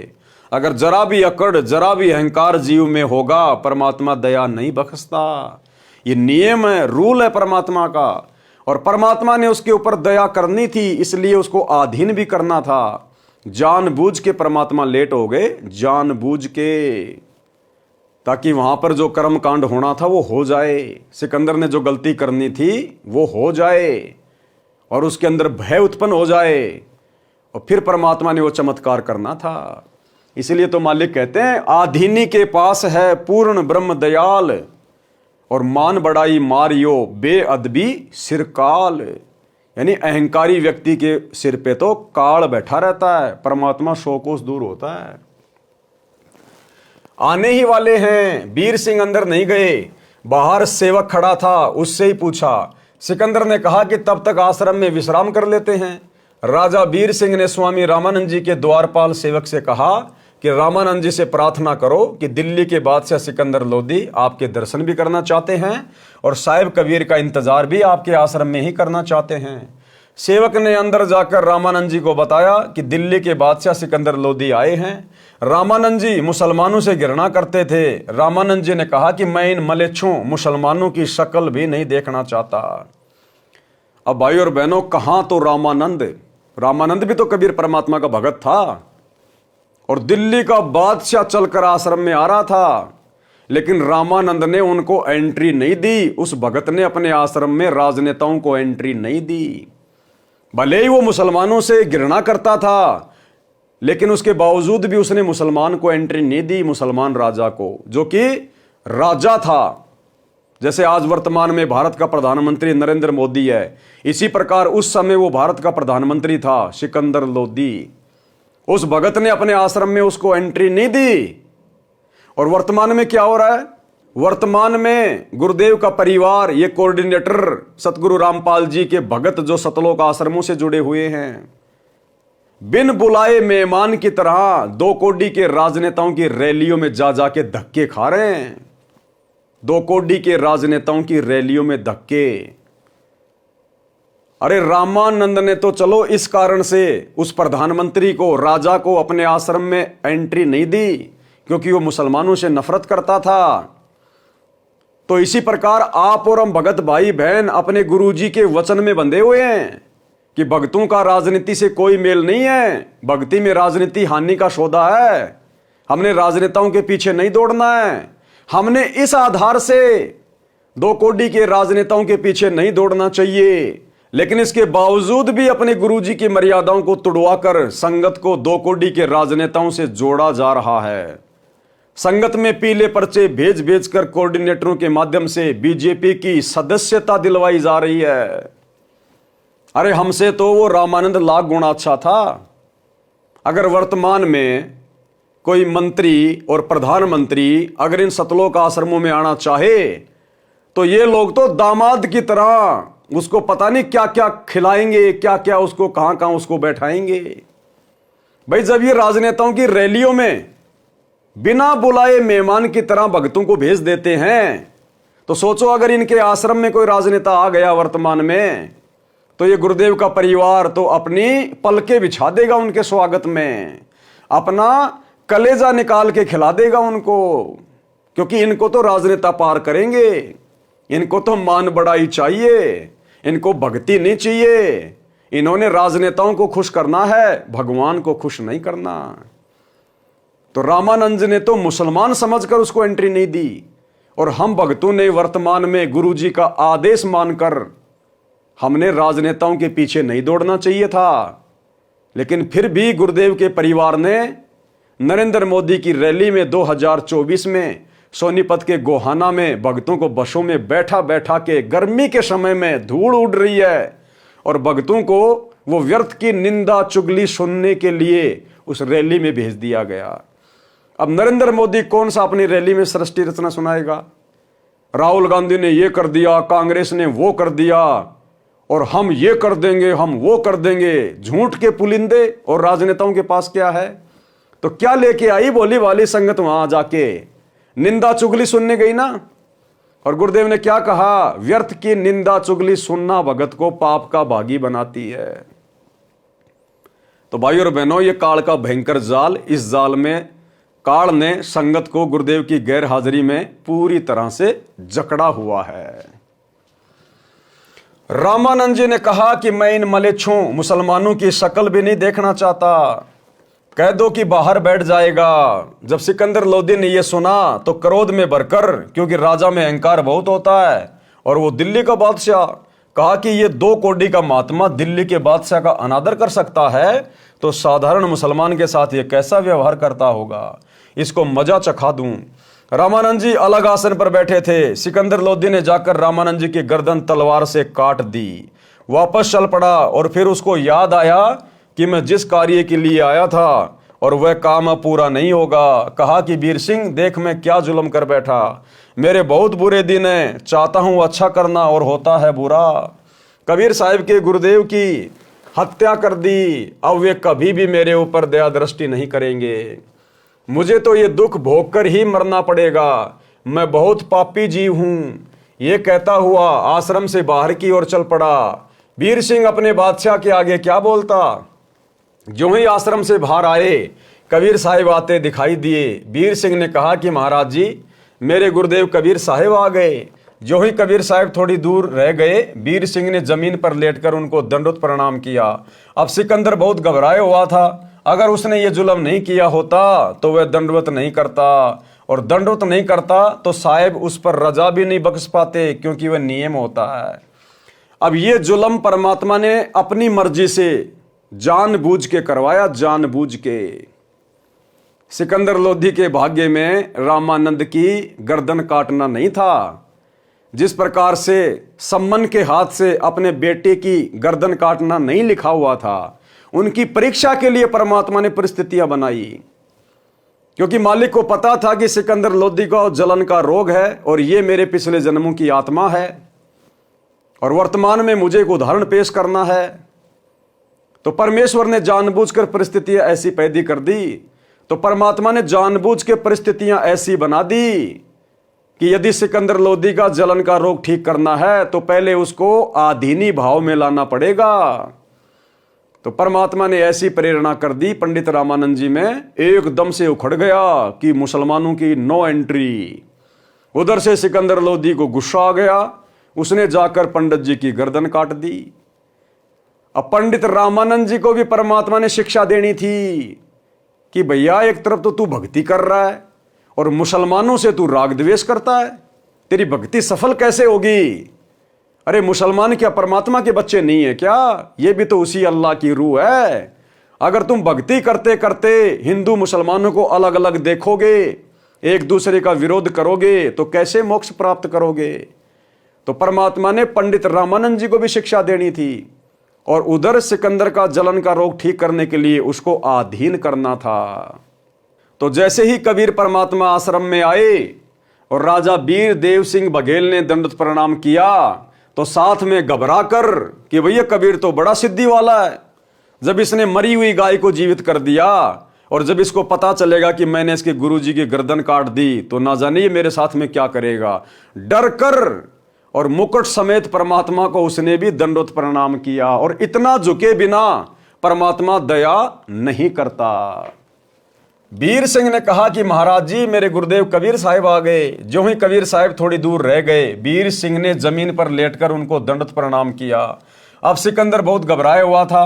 अगर उसने ये जुल्म नहीं किया होता तो वह दंडवत नहीं करता, और दंडवत नहीं करता तो साहब उस पर रजा भी नहीं बख्श पाते, क्योंकि ये नियम होता है। और उधर से पंडित रामानंद जी को भी शिक्षा देनी थी। वो भी हिंदू मुसलमानों को दो समझ रहा था। भाई और बहनों, पंडित रामानंद जी को तो शिक्षा मिल गई। उसके बाद उसने तो मुसलमानों को अपना भाई मान लिया। लेकिन ये वर्तमान के भगत, तत्वज्ञानी भगत, कलयुग की बिचली पीढ़ी वाले भगत, ये कोऑर्डिनेटर सतगुरु रामपाल जी का परिवार, इन आश्रमों में जाने वाली भीड़, ये कब मुसलमानों को अपना भाई मानेगी, कब परमात्मा की आत्मा मानेगी। अभी कुछ ही दिन पहले बजरंग दल वाले, विश्व हिंदू परिषद वाले मध्य प्रदेश में बांग्लादेश के मुसलमानों के खिलाफ रैलियां निकाल रहे थे, नारेबाजी कर रहे थे। और इधर से सतलोक आश्रम मैनेजमेंट हरियाणा ने अपने कोऑर्डिनेटरों के माध्यम से हजारों की संगत को मध्य प्रदेश में बांग्लादेश के मुसलमानों के खिलाफ बजरंग दल वालों की रैलियों में बैठा दिया। अरे कहां गया तुम्हारा नारा जो तुम दुनिया में भोगते रहते हो, चिल्लाते रहते हो कि जीव हमारी जाति है, मानव धर्म हमारा, हिंदू मुस्लिम सिख ईसाई धर्म नहीं कोई न्यारा। कहां गया तुम्हारा नारा, कहां गया तुम्हारा ज्ञान। तुम्हारी बुद्धि को चूहे कुतर गए, चूहे। तुम्हें कुछ भी दिखाई नहीं देता। आज भी तुम्हें हिंदू मुसलमान दो दिखाई दे रहे हैं। आज भी तुम पक्ष और विपक्ष में पड़े हुए हो, जबकि परमात्मा ने कहा कि पक्षा पक्षी के कारण सब जग रहा बुलान। ये पूरा संसार तो जाति और धर्म में उलझा हुआ है, पक्ष और विपक्ष में उलझा हुआ है। पक्षा पक्षी के कारण, यानी पक्ष और विपक्ष के कारण सब जग रहा बुलान। अरे निष्पक्ष होके हरि बजय वो है भगत सुजान। सच्चा भगत तो वो है जो ना किसी में हिंदू देखे, ना किसी में मुसलमान देखे, सबको परमात्मा की आत्मा की दृष्टि से देखे। तो 650 साल पहले पंडित रामानंद जी के तो आंखें खोल दी परमात्मा ने, लेकिन आज इन लोगों की आंखें नहीं खुल रही, कलयुग की बिचली पीढ़ी वाले भक्तों की। इसलिए दास बारंबार इनको काल प्रेरित बोलता है, काल प्रेरित।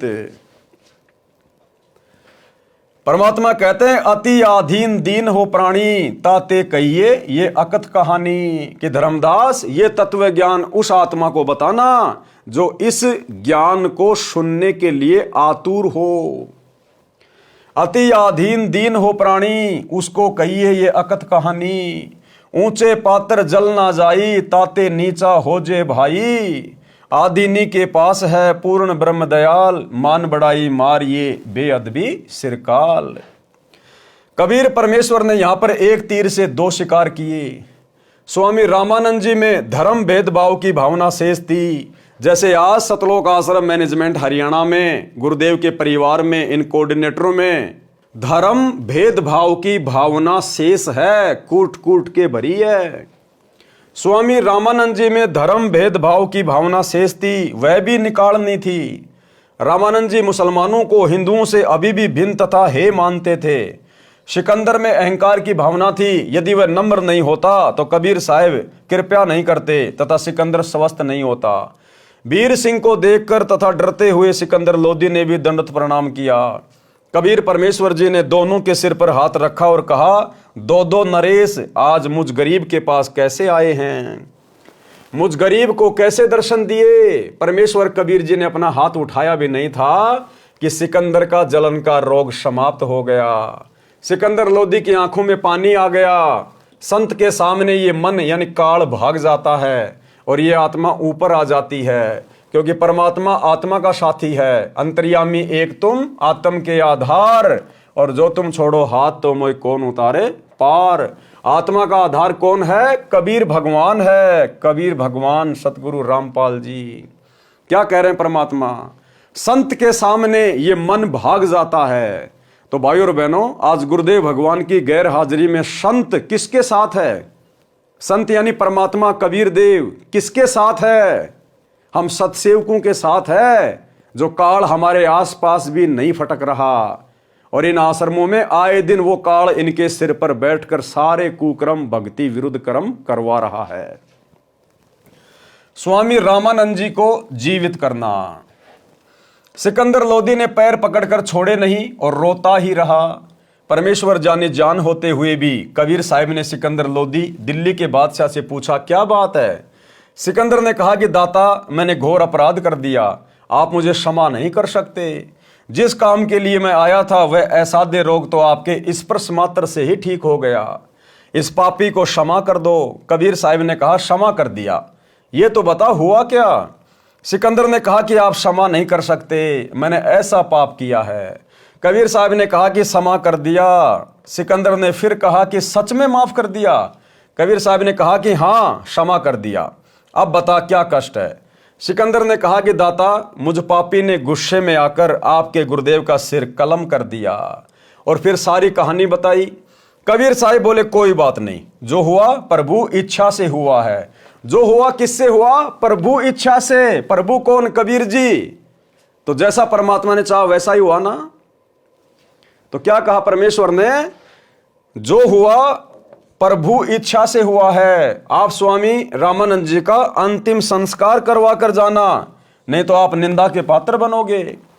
परमेश्वर कबीर साहिब जी नाराज नहीं हुए। सिकंदर लोदी ने वीर सिंह के मुख की ओर देखा और कहा कि वीर सिंह, ये तो वास्तव में भगवान है।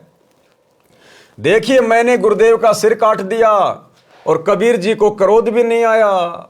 10 साल से परमात्मा निर्दोष होते हुए हिसार जेल में बैठे हैं और किसी को कोई श्राप नहीं, किसी को कोई बद्दुआ नहीं।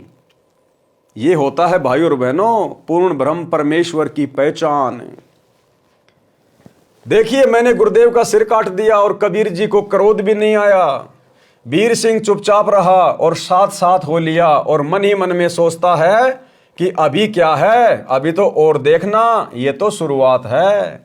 परमेश्वर कबीर जी ने अंदर जाकर देखा, रामानंद जी का धड़ कहीं पर और सिर कहीं पर पड़ा था। शरीर पर चादर डाल रखी थी। कबीर साहिब ने अपने गुरुदेव के मृत शरीर को दंडवत प्रणाम किया और चरण छुए तथा कहा कि गुरुदेव उठो, दिल्ली के बादशाह आपके दर्शनार्थ आए हैं। एक बार उठना, दूसरी बार ही कहा था, सिर अपने आप उठकर धड़ पर लग गया और रामानंद जी जीवित हो गए। रामानंद जी के शरीर से आधा खून और आधा दूध निकला हुआ था। जब साहिब कबीर ने स्वामी रामानंद जी से कारण पूछा तो साहिब ने बताया कि स्वामी जी, आपके अंदर ये थोड़ी सी कसर और रह गई है कि अभी तक आप हिंदू और मुसलमानों को दो समझते हो। इसी प्रकार वर्तमान में गुरुदेव का परिवार, ये कोऑर्डिनेटर आश्रम वाले आज भी हिंदू और मुसलमानों को दो समझ रहे हैं। अन्यथा मुसलमान चाहे बांग्लादेश के हो चाहे हिंदुस्तान के हो, भाड़ में जाए, चाहे हिंदू मुसलमान को सता रहा है या मुसलमान हिंदुओं को सता रहा है। हमारा काम है यदि संपर्क हो जाए तो गुरुजी का ज्ञान समझाना। हम भक्तों का ये कर्म नहीं है कि हिंदुओं का पक्ष ले लो मुसलमानों के विरोध में और मुसलमानों का पक्ष ले लो हिंदुओं के विरोध में। ये भक्तों के कर्म नहीं है। भगत कभी ये पक्ष और विपक्ष की भूमिका में नहीं पड़ता, अन्यथा परमात्मा से कोसों दूर हो जाता है। तो भाई और बहनों, वर्तमान पिछली पीढ़ी में भी देख लो काल का किस कदर तांडव मच रहा है संगत के ऊपर। 30 वर्षों से इतना ज्ञान देने के बाद भी संगत वही कर्म कर रही है जो कर्म परमात्मा को दुखी करते हैं। आज भी ये लोग हिंदू मुसलमानों को दो मान रहे हैं। तो साहिब ने बताया कि स्वामी जी, आपके अंदर ये थोड़ी सी कसर और रह गई है कि अभी तक आप हिंदू और मुसलमानों को दो समझते हो, इसलिए आधा खून और आधा दूध निकला है। आप अन्य जाति वालों को अपना साथी समझ चुके हो। ये जीव सभी एक हैं। आप तो जानी जान हो, आप तो लीला कर रहे हो, अर्थात उसको गोलमोल भी कर दिया और समझा भी गए। बात को गोलमोल भी कर दिया कि ये स्वामी जी, आप तो जानी जान हो, मेरे से क्या पूछ रहे हो। जब रामानंद जी ने पूछा ना कि भाई कबीर, मेरे शरीर से आधा खून और आधा दूध क्यों निकल रहा है, तो परमात्मा ने गोलमोल कर दिया कि आप तो जानी जान हो, आप तो सब कुछ जानते हो, मेरे को तो मुफ्त में बढ़ाई दे रहे हो। और फिर परमात्मा ने बताया कि क्यों आधा खून और क्यों आधा दूध, कि अभी भी आप मुसलमानों को अलग मान रहे हो, उनके साथ में आप द्वेष करते हो, ईर्ष्या रखते हो, इसलिए अभी आपके अंदर कमी है। तो परमात्मा ने रामानंद जी को समझा भी दिया और बात को गोलमोल भी कर दिया। ठीक इसी प्रकार भाई और बहनों, वर्तमान में हिसार जेल से जो विशेष संदेश आ रहे हैं, इन संदेशों में परमात्मा सतलोक आश्रम मैनेजमेंट हरियाणा के पाखंड का जिक्र भी कर देते हैं और थोड़ी देर बाद में उनकी बड़ाई करके, और हम सत्सेवकों की थोड़ी सी हल्की सी, अब हम उसको बुराई तो नहीं कह सकते, लेकिन वर्तमान परिस्थितियों के अनुसार जो लीला कर रहे हैं गुरुदेव, उसको बुराई ही कहा जाएगा। हम सत्सेवकों को परमात्मा थोड़ा सा धमका कर और सतलोक आश्रम मैनेजमेंट हरियाणा को खुश करके कि बच्चों बहुत बढ़िया सेवा कर रहे हो, बहुत अच्छी सेवा कर रहे हो, मेरी आत्मा गदगद हो गई, तो परमात्मा उनको खुश भी कर देते हैं कि ये भक्ति पे लगे रहे नालायक। और असलियत भी परमात्मा बीच बीच में बता देते हैं कि तुम कितने घटिया स्तर पर जा रहे हो, तुम तो जगत वालों से भी गए गुजरे हो, जगत वालों से भी गए गुजरे। एक छोटी सी 2 मिनट की ऑडियो सतलोक आश्रम वालों के लिए गुरुदेव क्या कह रहे हैं, सुनिए। विचार करना होगा कि हम कौन है, कहां से आए। आपस में खेचातानी रखते हो अभी भी भगत हो गए। अच्छे इंसान तो जगत वाले बिना करते ऐसा जैसे भगत कर रही है। अच्छे इंसान तो जगत वाले बिना करते ऐसा जैसे भगत कर रही है। अच्छे इंसान तो जगत वाले बिना करते ऐसा जैसे भगत कर रही है। किसी को छोटी सी सेवा दे देते, कोऑर्डिनेटर बना दिया, वो ने सोचा मैं खुदा बन गया। और इतना शिक्षा तो पड़े, मजदूर बनो सीखो, मजदूर। और कई देखा है कि कोऑर्डिनेटर या जिसकी जो भी व्यवस्था लगाई जाए तो व्यवहार भी ठीक नहीं करते, धमकान लग जाते, फुरकान लग जाते। और कुछ ऐसी भी शिकायतें आई हैं जो बहन बेटियों के साथ गलत मैसेज भी डालते हैं। तो वो दुष्ट लोग ना तो कोऑर्डिनेटर के योग्य है ना वो भगत के योग्य। और कुछ ऐसी भी शिकायतें आई हैं जो बहन बेटियों के साथ गलत मैसेज भी डालते हैं। तो वो दुष्ट लोग ना तो कोऑर्डिनेटर के योग्य है ना वो भगत के योग्य। और कुछ ऐसी भी शिकायतें आई हैं जो बहन बेटियों के साथ गलत मैसेज भी डालते हैं। तो वो दुष्ट लोग ना तो कोऑर्डिनेटर के योग्य है ना वो भगत के योग्य। तो ऐसा तो संगत माई कुसंगत उपजेगी, और ऐसी कुसंगत होगी फिर हम रखेंगे नहीं उसको खेत में। किसान उस कुबाड़ को पाड़ कर खेत तो बाहर फेंक देता है, तो उसको आप मिशन से निकाल दिया जाया करेगा। सुधर जाओ, एक के नहीं सुनी जाया करती थी, सामूहिक शिक्षा दी जाती है, अमल कर लो इन पे। कर्म बतेरे फोड़ लिए, इस ज्ञान का असर क्या हुआ? थोड़ा सा सुख होते हो फिर पक्के एजेंट काल के बन जाते हैं, बकवाद वही करनी, भगवान से दूर हो जाना। थोड़ा सा सुख होते हो फिर पक्के एजेंट काल के बन जाते हैं, बकवाद वही करनी, भगवान से दूर हो जाना। थोड़ा सा सुख होते हो फिर पक्के एजेंट काल के बन जाते हैं, बकवाद वही करनी, भगवान से दूर हो जाना। तो भाई और बहनों, आज भी धरती पे वही कबीर परमात्मा है जिसने रामानंद जी की बड़ाई भी कर दी और रामानंद जी को समझा भी दिया और बात को गोलमोड़ भी कर दिया। ये सभी जीव एक हैं, आप तो जानी जान हो, आप तो लीला कर रहे हो, अर्थात उसको गोलमोल भी कर दिया और समझा भी दिया। कबीर अलख इलाई एक है, नाम धर्या दोए। अब देखो ये कितनी गहरी वाणियां हैं भाई और बहनों, ये सांकेतिक वाणियां हैं। और ये 7 संगतियां परमात्मा ने इसीलिए शुरू करवाई हैं ताकि इन संकेतों को समझकर हम अपने गुरुदेव को परमात्मा के रूप में हृदय से स्वीकार कर लें। आज भगत समाज जिस प्रकार से अपने गुरु को मानुष मान रहा है और भगवान मानता है, कबीर मानता है उस दाढ़ी मूंछ वाली नकली फोटो को, तो परमात्मा क्या समझाना चाह रहे हैं? कबीर अलख इलाई एक है, नाम धराया दो, कि वो परमात्मा एक ही है और नाम धराए दो। कैसे? गुरु और गोविंद।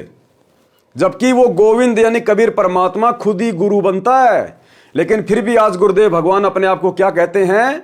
मैं तो कबीर जी का भेजा हुआ संत हूं, उनका भेजा हुआ दास हूं। है वो एक ही परमात्मा, लेकिन यहां पर डबल डबल रोल कर रहा है। क्या कह रहे हैं मालिक? अलख इलाई एक है, यानी वो कबीर भगवान अल्लाह एक ही है, लेकिन नाम धराया दोए। एक नाम से दुनिया जानती है कबीर, कबीर परमात्मा, और दूसरा नाम वर्तमान में क्या रख लिया? संत रामपाल, संत रामपाल। तो क्या कह रहे हैं गुरुदेव? अलख इलाई एक है, नाम धराया दोए। कहे कबीर दो नाम सुन, भरम पड़ो मत कोई। अरे ये 2 नाम सुन के भरम में मत पड़ जाना। कि हमारे गुरुजी अलग हैं और कबीर जी अलग हैं। वो एक ही शक्ति है। अरे वो एक ही शक्ति कबीर भगवान। और सतयुग में अपना क्या नाम धराया? सत सुकृत। तो क्या कबीर और सत सुकृत दो अलग अलग थे क्या? नहीं। उस कबीर भगवान ने त्रेता युग में अपना नाम धराया मुनिंदर ऋषि। तो क्या मुनिंदर और कबीर परमात्मा अलग अलग थे क्या? नहीं। द्वापर में उसने अपना नाम रखवाया करुणामय। तो क्या कबीर और करुणामय अलग अलग थे क्या? नहीं। 350 साल पहले अपना नाम रखवाया गरीबदास। तो क्या गरीबदास और कबीर अलग अलग थे? नहीं। और वर्तमान में अपना नाम रखवाया संत रामपाल दास। तो क्या सतगुरु रामपाल जी और कबीर परमात्मा अलग अलग है क्या? अब ये आप और हमारी कॉमन सेंस के ऊपर है। तो क्या कह रहे हैं गुरुदेव? कबीर अलख इलाई एक है, नाम धराया दो। कहे कबीर दो नाम सुन, भरम पड़ो मत कोई। कि ये दो नाम सुनकर भ्रम में मत पड़ जाना कि सतगुरु रामपाल जी और कबीर जी अलग अलग होंगे। दोनों एक ही हैं। कबीर राम रहीमा एक है, नाम धराया दो। कहे कबीर दो नाम सुन, भरम पड़ो मत कोई। जिस प्रकार हिंदू उस अल्लाह को क्या कहते हैं? राम। और मुसलमान उस अल्लाह को क्या कहते हैं? रहीम। तो परमात्मा कहते हैं वो तो एक ही शक्ति है। ये तो तुम सोच रहे हो कि वो अलग अलग हैं। ठीक इसी प्रकार गुरु ही परमात्मा है, गुरु ही कबीर है। भले हम अपनी छोटी बुद्धि से गुरु को अलग माने, कबीर जी को अलग माने, लेकिन आध्यात्मिक दृष्टि से वो कबीर परमात्मा खुद ही गुरु बनकर आता है। तो हमारे गुरुदेव जो पूर्ण गुरु की भूमिका कर रहे हैं, स्वयं परमात्मा है। सतगुरु पूर्ण ब्रह्म है। सतगुरु आप अलेख। और सतगुरु रमता राम है, याम में मीन न मेख।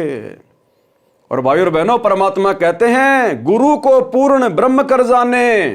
अब पूर्ण ब्रह्म कौन है? कबीर जी। तो गुरु को क्या मान के चले? कबीर। गुरु को पूर्ण ब्रह्म कर जाने और भाव कभू नहीं आने। अपने मन में और विचार भी मत करना इसके अलावा कि मेरे गुरु के अलावा कोई और भी परमात्मा होगा, कोई और भी कबीर होगा। ये स्वयं ही कबीर हैं। कबीर कृष्ण करीमा एक है, नाम धराया दो। कहे कबीर दो नाम सुन, भरम पड़ो मत कोई। कबीर काशी काबा एक है, एक राम रहीम। मैदा एक पकवान बहु, बैठी कबीरा जी में। जिस प्रकार मैदा एक ही वस्तु है, लेकिन उसके कई प्रकार के आइटम बन जाते हैं। उसकी मिठाइयां बन जाती है, मैदा की बर्फी भी बन जाती है, मैदा से लड्डू भी बन जाता है। अब लड्डू अलग, बर्फी अलग, नाम अलग अलग हो गए, लेकिन वस्तु एक ही है। वो एक ही वस्तु से बनी है। तो इसी प्रकार कबीर परमात्मा ही सतगुरु की भूमिका करता है। इसलिए उनमें कोई भेद नहीं समझना चाहिए। गुरु गोविंद दो नहीं भाई, जब तक दो समझेंगे दो जग में जाही। और आगे देखो परमात्मा ने कितना क्लियर कर दिया, अपना नाम तक लिखवा दिया धर्मदास जी से 650 साल पहले कि वर्तमान में वो कबीर परमात्मा संत रामपाल जी के रूप में आएगा। कबीर एक वस्तु के नाम बहु, लीजे वस्तु पहचान। कि एक ही परमात्मा के बहुत नाम है, उसको पहचान लो। कबीर एक वस्तु के नाम बहुत, लीजे वस्तु पहचान। ये कबीर परमात्मा सतयुग में सतसुकृत नाम से आया, त्रेता में मुनिंदर नाम से आया, द्वापर में करुणा में नाम से आया, फिर गरीबदास जी के नाम से आया, कभी जिंदा बाबा के नाम से आया, वर्तमान में सतगुरु रामपाल जी के नाम से आए। तो कह रहे एक वस्तु के नाम बहुत है, लीजिए वस्तु पहचान। अपने गुरु को पहचान लो कौन है। कबीर एक वस्तु के नाम बहु, लीजिए वस्तु पहचान। नाम पक्ष नहीं कीजिए, सार तत्व ले जान। कि नाम के चक्कर में मत पड़े कि उसका नाम तो कबीर है, कबीर है, वो कबीर ही भगवान है, डाढ़ी मूंछ वाला भगवान है। कहते सार तत्व को पहचान ले।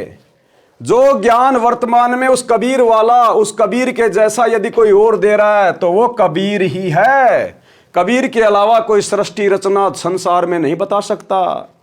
कबीर के अलावा कोई काल से पंगा नहीं ले सकता, समस्त धर्म ग्रंथों को खोल के नहीं बता सकता, निस्वार्थ भाव से परमार्थ का काम नहीं कर सकता, बंदी छोड़ की तत्वदर्शी संत की सतगुरु की भूमिका नहीं निभा सकता कबीर के अलावा कोई भी। तो परमात्मा कह रहे हैं नाम वाम के चक्कर में मत पड़ना, सार वस्तु ले जान, जो सार वस्तु है ना उसको पहचान ले। कबीर सब काहू का लीजिए साचा शब्द निहार, पक्षपात ना कीजिए कह कबीर विचार। अब आगे देखो 2 लाइनों में परमात्मा ने बिल्कुल क्लियर कर दिया। 650 साल पहले धर्मदास जी से लिखवा दिया कि कलयुग की पिछली पीढ़ी में कबीर किस नाम से आएगा। कबीर राम कबीरा एक है दूजा कबू ना होए। कबीर राम कबीरा एक है। अब सांसारिक दृष्टि में तो दुनिया यह समझेगी कि जो दशरथ पुत्र राम है उसके बारे में कहा गया है कि राम कबीरा एक है, लेकिन आध्यात्मिक दृष्टि से हमने क्या समझना है, राम यानी रामपाल। राम कबीरा एक है क्योंकि मालिक को पता था कलयुग की पिछली पीढ़ी में जब मैं रामपाल दास के नाम से जाऊंगा, 8 सितंबर 1951 को गांव धनाना में जाके प्रकट होऊंगा, लीला करूंगा, ये काल इतनी आसानी से मेरे भक्तों को मुझे परमात्मा नहीं मानने देगा। उस दाढ़ी मूंछ वाली फोटो के पीछे लगा देगा भक्तों को, जैसे पहले राम और श्री कृष्ण की फोटो के पीछे लगा रखा था। तो मालिक को मालूम था, इसलिए परमात्मा ने संकेतों में धर्मदास जी से लिखवा दिया कबीर राम कबीरा एक है, कि कलयुग की पिछली पीढ़ी वाले भक्तों रामपाल, राम यानी रामपाल और कबीर दोनों एक ही हैं। और एक छोटा सा सत्संग गुरुदेव का हिसार जेल से आया हुआ विशेष संदेश नंबर 75। क्या कह रहे हैं गुरुदेव कि 650 साल पहले वो परमात्मा गरीबदास जी के पास में आए और भाई आज तुम्हारे सामने प्रकट है, पहचान सको तो पहचान लो। तो गरीबदास जी के सामने कौन आए थे, गरीबदास जी के समय कौन प्रकट हुआ था, यही कबीर जिंदा महात्मा के रूप में। और गुरुदेव कह रहे हैं भाई अब तुम्हारे सामने प्रत्यक्ष है, प्रकट है, पहचान सको तो पहचान लो। अब इससे ज्यादा खुल के गुरुदेव और क्या बोलेंगे कि भाई गरीबदास जी का गुरु वो जिंदा बाबा, मैं तुम्हारा गुरु सतगुरु रामपाल जी ही हूं। इसीलिए तो गरीबदास जी ने कहा था कि सतगुरु दिल्ली मंडल आईसी सूती धरनी सूम जगाईसी। कौन सतगुरु? गरीबदास जी अपने सतगुरु के लिए कह रहे हैं कि जो जिंदा बाबा मुझे सतगुरु के रूप में आके मिला था वही आगे चलकर दिल्ली मंडल में आएगा गांव धनाना में कि सतगुरु दिल्ली मंडल आईसी सूती धरनी सूम जगाईसी। और यहां गुरुदेव ने इस ऑडियो में स्पष्ट कर दिया कि उत्तर दक्षिण पूर्व पश्चिम क्यों फिरदा दाने दाने नू, सर्व कला सतगुरु साहिब की हरि आए हरियाणे नू। कि भाई वो गरीबदास जी के समय प्रत्यक्ष प्रकट था और भाई अब तुम्हारे सामने प्रत्यक्ष आया हुआ है, प्रकट है, पहचान सको तो पहचान लो। यानी गुरुदेव ने साबित कर दिया कि तुम्हारा गुरु ही वो कबीर है जो गरीबदास जी को मिला था। सुनिए तो क्या बताते हैं, उत्तर दक्षिण पूर्व पश्चिम फिरता दाने दाने नो, और सर्व कला सतगुरु साहिब की हरि आए हरियाणे। गरीबदास जी के समय आए थे रिबारे भाई प्रगट सामने था रे, पहचाने जात पहचान लियो। गरीबदास जी के समय आए थे रिबारे भाई प्रगट सामने था रे, पहचाने जात पहचान लियो। गरीबदास जी के समय आए थे रिबारे भाई प्रगट सामने था रे, पहचाने जात पहचान लियो। तो भाई और बहनों अब ये वाणी हमने अपने तरीके से समझनी है। एक सिक्के के 2 पहलू होते हैं। परमात्मा एक तीर से अनेकों शिकार करते हैं, अनेकों शिकार। तो आप और हमें परमात्मा इस प्रकार से अपना शिकार बनाना चाहते हैं कि मेरे बच्चे मुझे पहचान लें। कबीर राम कबीरा एक है दूजा कबू न होए। कि अगर कोई दाढ़ी मूंछ वाली उस फोटो को ही कबीर जी मान रहा है तो वो तो वैसे भी नहीं है कबीर, वो तो मुर्दा फोटो है, तुम्हारे किसी काम की नहीं।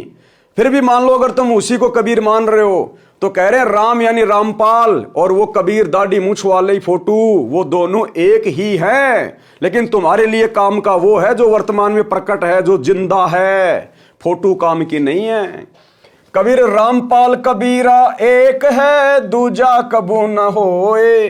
अंतर टाटी कपट की ताते दिखे दोए। लेकिन तुम भक्तों के मन में दोष है, तुम अपने गुरु को परमात्मा मानने को तैयार नहीं हो, इसलिए तुम्हारे को दो दिखाई दे रहे हैं। अन्यथा सतगुरु रामपाल जी और कबीर जी एक ही हैं।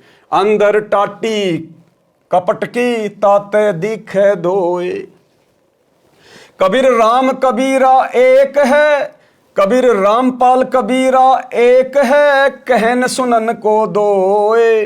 दो करी सो जान ही सतगुरु मिला न होए। और जब तक कोई दो करके जानेगा अपने गुरु को और कबीर को, सतगुरु मिला न होए। अभी वो अपने सतगुरु से मिला नहीं है, अभी उसने अपना दिल अपने सतगुरु को दिया नहीं है, अभी वो काल प्रेरित है नाम लेकर भी, जो अपने गुरु को और कबीर जी को अलग अलग मान रहा है। कितना क्लियर कर दिया। कबीर राम कबीरा यानी रामपाल कबीरा एक है, कहन सुनन को दो। दो कर सोई जान ही सतगुरु मिला न होए। अगर अब भी कलयुग की बिचली पीढ़ी में भी यदि कोई अपने गुरु के अलावा परमात्मा मान रहा है, तो कहते हैं अभी वो अपने सतगुरु से मिला नहीं है, अभी वो अपने सतगुरु पे पूर्णतया समर्पित नहीं है, इसलिए उसके मन में दोष है, उसके घट में काल बैठा हुआ है। एक छोटा सा सत्संग जिसमें गुरुदेव ने धर्मदास को समझाया कि धर्मदास, गुरु में और परमात्मा में जब तक कोई दो भाव समझेगा तब तक उसके घट में काल समाया रहेगा, काल। तो ये संगत अभी भी अपने गुरु को और कबीर जी को अलग अलग मानती है, इसलिए इनके घट में काल बैठा है, इनको अभी अपने गुरु में परमात्मा नजर नहीं आ रहा। छोटा सा सत्संग। नाम डोर गहो गए लोग कह जाई, यम धर्म राय ते ही देख डराई। इस नाम की डोरी लेकर तुम चालो भाई, फिर धर्मराय काल इसको देख कर डर जाता है। ज्ञानी करोशस जाई जेहि जाही, तिनका तोरो जल अमचाई। जी विद तीन ने हम तुमको पाना, ये विद देहु सैदाना। हम तुम में अंतर नाही, जैसे तरंग माही समाही। हम तुमको जो दोय कर जाना, ता घट यम बस कर है थाना। अब बंदी छोड़े का बात में कितनी गहराई बतागे कि जिस प्रकार सतपुरुष ने बोला कि मैंने तेरे को नाम दिया, कबीर साहब अपने दो रोल कर रहे हैं, इसी प्रकार तू जाकर मृतलोक के जीवन दे दे। और फिर उन्होंने बता दिया कि तेरे में और मेरे में कोई दूसरी भाव समझेगा, यानी गुरु में और सतपुरुष में अगर कोई दूसरा भाव समझता है तो वो उसके घट में फिर काल बैठ जाएगा। महाराज कहते हैं कबीर गुरु मानस कर जानते, वह नर कहिए अंध, और महा दुखी संसार में फिर आ गए यम के फंद। कबीर रामपाल कबीरा एक है, कहन सुनन को दो। दो कर सोई जान ही सतगुरु मिला न होए। रामानंद जी ने सिकंदर को सीने से लगाया तथा उसके बाद हिंदू तथा मुसलमान को तथा सर्व जाति व धर्मों के व्यक्तियों को प्रभु के बच्चे जानकर प्यार देने लगे तथा अपने औपचारिक शिष्य वास्तव में परमेश्वर कबीर साहिब जी का धन्यवाद किया कि आपने मेरा अज्ञान पूर्ण रूप से दूर कर दिया। हम एक पिता प्रभु की संतान हैं, मुझे दृढ़ विश्वास हो गया। दिल्ली के बादशाह सिकंदर लोदी के साथ उनका धार्मिक गुरु शेख तकी भी बनारस गया था। वह रेस्ट हाउस यानी विश्राम गृह में ही रुका था, क्योंकि शेख तकी हिंदू संतों से बहुत ईर्ष्या करता था तथा उन्हें वह उनके शिष्यों को काफिर कहता था, इसलिए स्वामी रामानंद जी के आश्रम में जाने से इनकार कर दिया था। राजा सिकंदर लोदी के साथ स्वामी रामानंद जी के आश्रम में नहीं गया था। महाराजा सिकंदर ने विश्राम गृह में आकर परमेश्वर कबीर साहिब जी द्वारा अपने असाध्य रोग का निवारण केवल आशीर्वाद मात्र से करने तथा स्वामी रामानंद जी को पुनः जीवित करने की कथा खुशी खुशी अपने धार्मिक पीर शेख तकी को बताई तथा कहा कि पीर जी, मैं पूर्ण रूप से स्वस्थ हूँ, मेरे किसी अंग में कोई पीड़ा नहीं है। रात्रि का समय था, प्रभु कबीर साहिब जी सुबह आने की कहकर अपनी कुटिया पर चले गए थे। शेख तकी ने बादशाह के मुख से अन्य संत की भूरी भूरी प्रशंसा सुनी तो अंदर ही अंदर जल भुन गया। रात भर करवटें बदलता रहा, परमेश्वर कबीर साहिब जी को नीचा दिखाने की योजना बनाता रहा। स्वामी रामदेवानंद गुरु महाराज जी की असीम कृपा से नहीं, यहाँ तो केवल परमात्मा अपने मुंह बोले गुरुदेव को महिमा दे रहे हैं, ताकि आप और हम भगत भाई बहन अपने गुरुदेव से शिक्षा लेकर अपने पूज्य गुरुदेव जी को महिमा दें, जो कि हमारे पूज्य गुरुदेव तो वास्तव में महिमा के पात्र हैं। इनके अलावा तो सृष्टि में किसी और की महिमा की नहीं जा सकती, क्योंकि और कोई महिमावान है ही नहीं। तो स्वामी सतगुरु रामपाल जी परमेश्वर जी की असीम कृपा से पारक के अंक का सरलार्थ, यानी गुरुदेव के द्वारा जो सरलार्थ किया गया है, उसके ऊपर ये वीडियो बनाने की श्रृंखला समाप्त हुई। सत साहिब यानी सतगुरु रामपाल जी परमात्मा, सत यानी अविनाशी, साहिब यानी परमात्मा, सतगुरु रामपाल जी यानी सत साहिब। तो भाई और बहनों, आज के वीडियो में केवल इतना ही। कल रात्रि 8 बजे सभी भाई बहन फिर से लाइव जुड़ेंगे। आगे के वीडियो में परमेश्वर ने आप और हमारे लिए क्या शिक्षा छुपा रखी है, कल रात्रि 8 बजे सभी भाई बहन लाइव जुड़िए। तब तक गुरुदेव भगवान आप और हम सभी को आज्ञा दे, इजाजत दे, आशीर्वाद दे। बंदी छोड़ सतगुरु रामपाल जी परमेश्वर जी की जय हो। भाई जो गुरु बचन पे डट गे, कट गे फंद 84 के, कट गे फंद 84 के, कट गे फंद 84 के। भाई जो गुरु बचन पे डट गे, कट गे फंद 84 के।